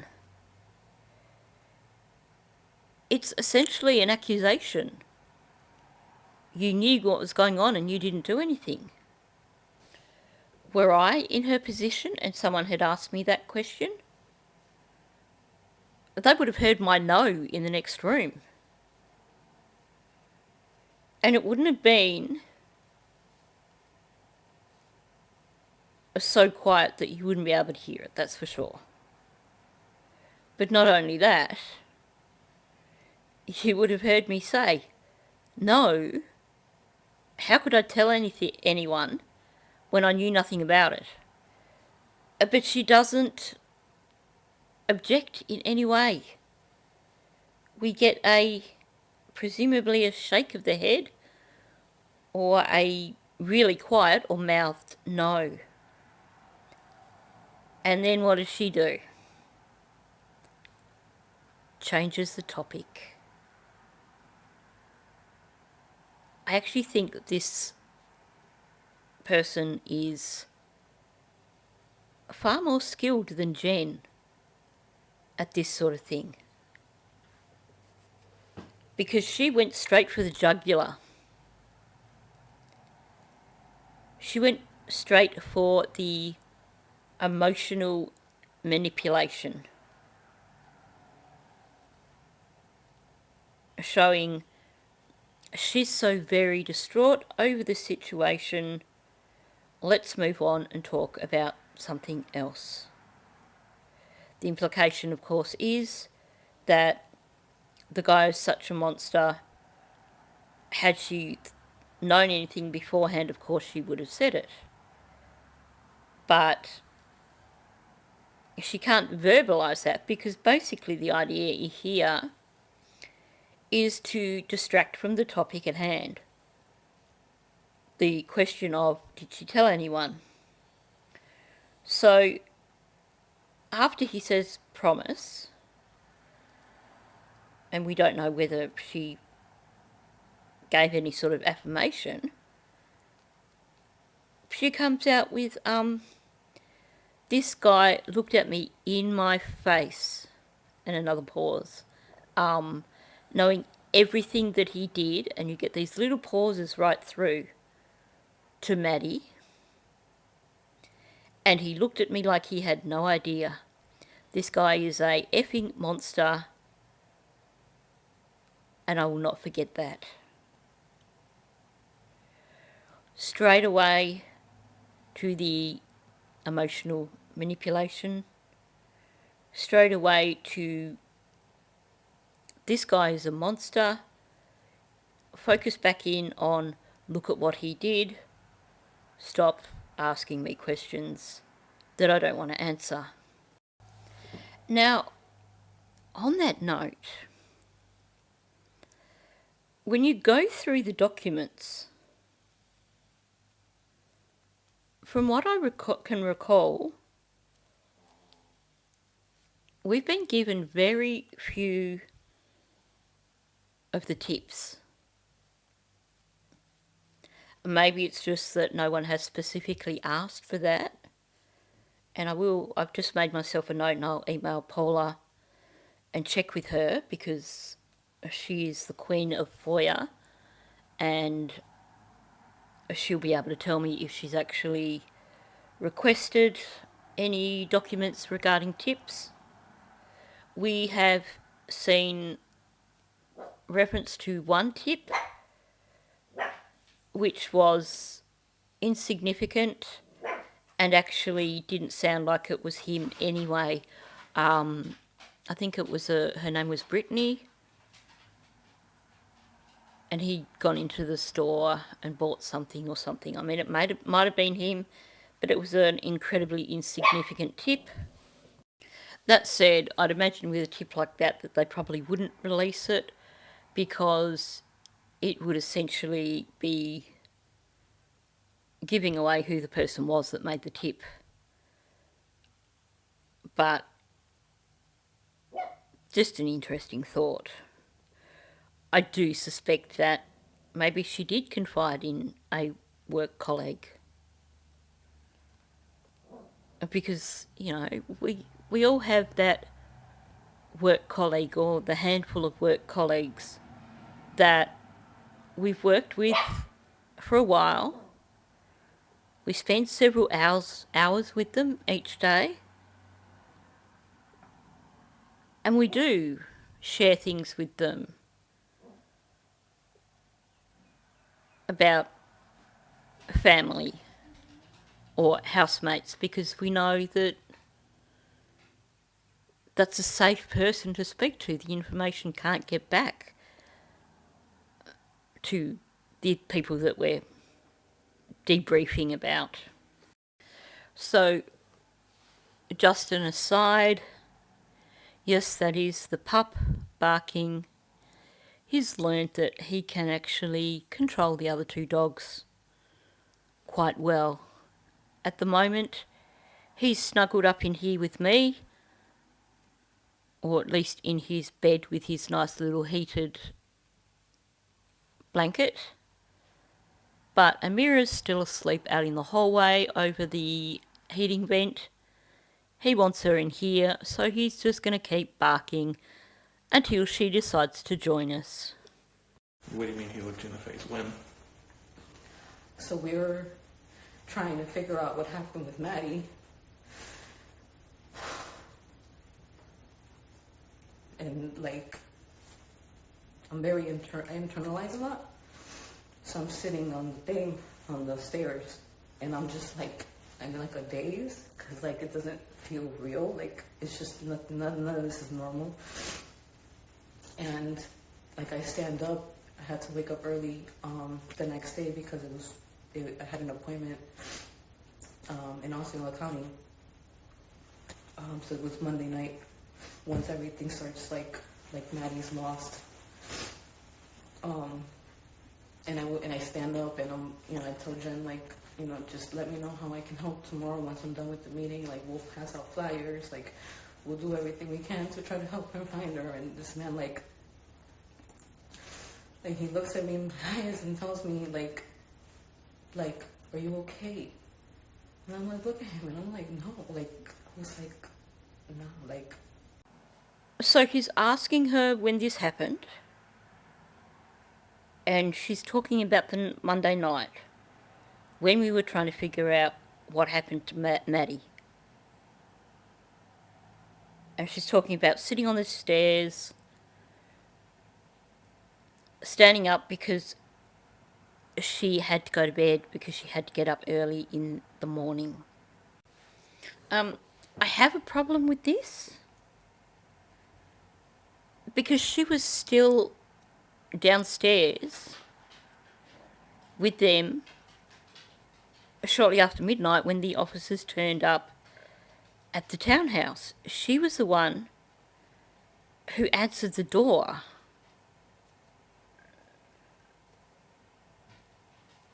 So she didn't exactly go to bed that early. I know, obviously, it was a serious situation, but by then, Jenn and Stephan had been home for around 3 hours. She's saying that she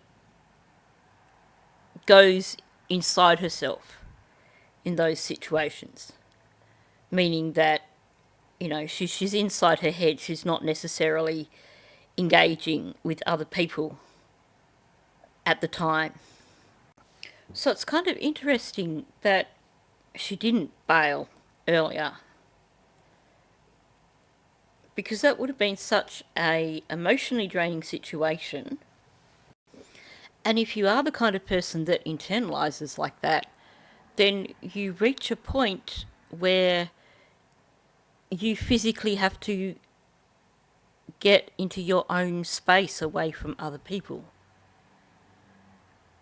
Now, we know that Jenn and Stephan were thoroughly toasted by the time that the officers arrived on that night, early morning. So I wonder if actually she's just trying to avoid mention of the fact that maybe she was into that stuff as well. But again, we have another situation of someone who was going to go out of their way the following day to do anything she could to help with finding Maddie, offered to help Jenn, and, well, we know Jenn didn't actually take her up on that because Jenn just stayed home all day the following day. Meanwhile, we know from everything she's said in this interview that she has no love for Stephan, no loyalty for Stephan. She dislikes him, she distrusts him. So what she says to me is entirely believable. They're sitting there, they're trying to figure out where Maddie is. She's clearly upset, in shock, trying to figure out what the heck's going on. And he looks her in the eyes and asks her if she's okay. So for anyone who had any remaining doubts, that to me sounds like the act of a psychopath. This guy definitely goes beyond sociopath. I truly believe that he needs the maximum sentence that they can throw at him. What was his demeanor?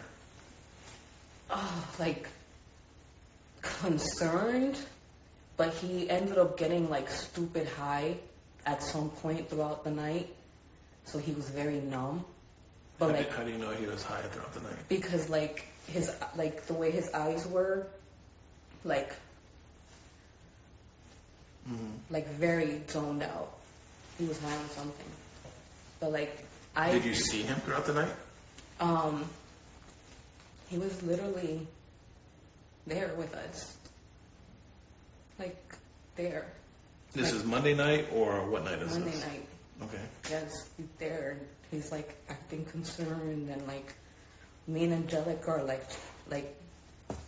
Jenn is in pieces, and, like, no, sir, I promise you that I'm not gonna say this, but I don't like that shit, bro. Like, oh, fuck it, I'll kill him, bro. I would have killed him myself if I knew anything, dog. I promise you.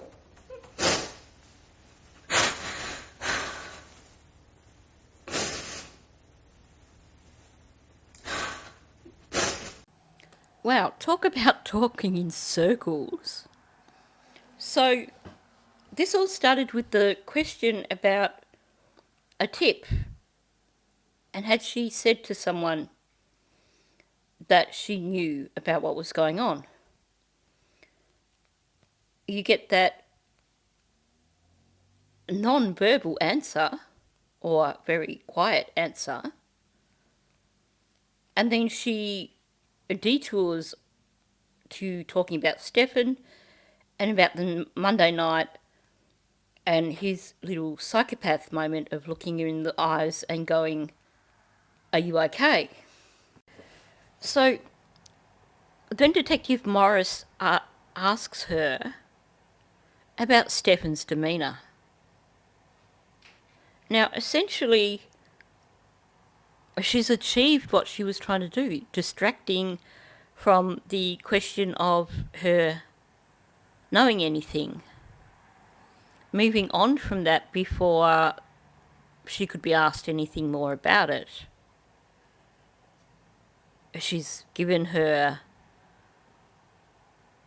quiet no, or her shake of her head, and gone straight on to this whole emotional Stephan is a monster thing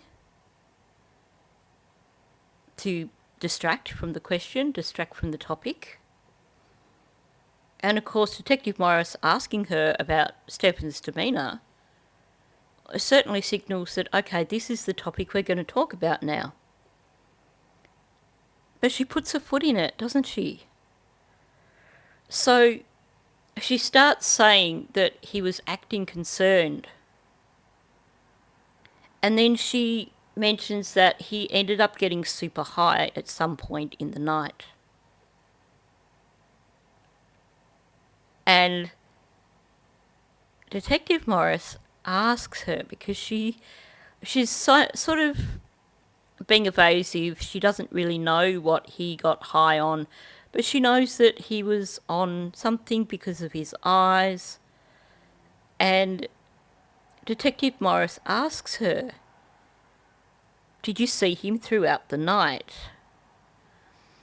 And she starts with, well, he was literally there, just there. And she's talking about her and Angelica being upset and everything like that. And then it must have dawned on her that she's basically just said, essentially, that he was there the whole time. She was there the whole time. Meaning that she was there when he got high. And we've all speculated after watching that footage that given how toasted Jenn and Stephan were, that Natalie probably was too, given that she was there with them. So it's really interesting that after pointing out that basically they were all together the whole time, she must have suddenly realised what she was saying and didn't want to incriminate herself, because I actually thought that she was starting to voice an objection in terms of getting high and whatever it was that Stephan and Jenn were on, when she started saying, "No, sir, I promise you that," because she sounded really, really passionate. But no, she's basically backtracking, having come pretty much to the verge of admitting that she was either partaking in whatever it was Stephan and Jenn were into, or she witnessed it. She does this about face and goes back to talking about that she didn't know what was going on.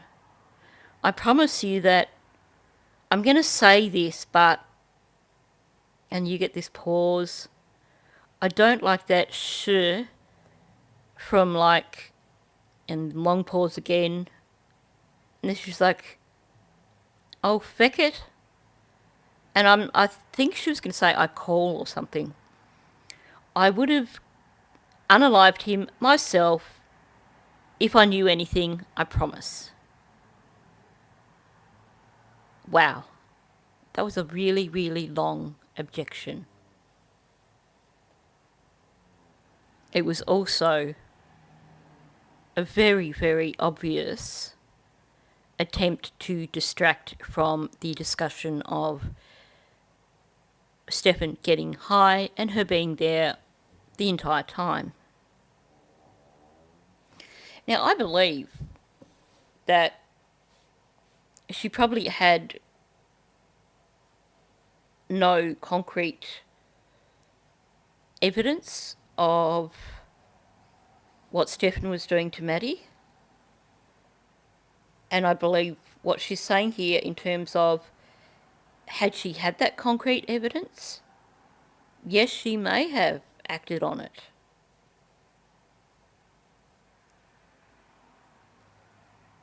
But she's specifically referring to the acts that Stephan was doing, not to any of the other stuff, like inappropriate things between Maddie and Stephan. So while she's showing here that she didn't know about the S behaviour, I do think the way she's been so careful to steer around this topic, that she actually had a pretty good idea that things weren't right in that apartment. That basically she may not have known the specifics, but she definitely knew something that wasn't appropriate may have been occurring. It could be that the incident that she witnessed was the first time that she became aware of it, and having been basically rebuffed by Jenn, she went with the choice of not saying anything more, not becoming involved. But I do believe that she probably was aware of things. And based on the multitude of protests in terms of that she basically stays in her own lane and puts herself and her son first, I do think that was the motivation for not becoming involved, not commenting any further. And of course also the motivation for her evasiveness in this interview. So this has once again turned out to be a really long video. It was still not done with Natalie. Hopefully I can get it through it all in one more video, because she really is painful.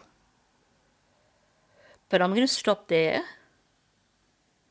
before they segue again away from what was said there, and I will come back to it tomorrow in another video. So on that note, thanks for listening. And of course, if you are new to my channel, please do subscribe. Please hit the like button, and please do leave a comment below.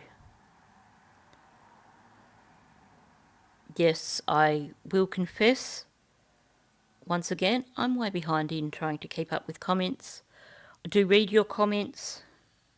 I do prioritise comments from members.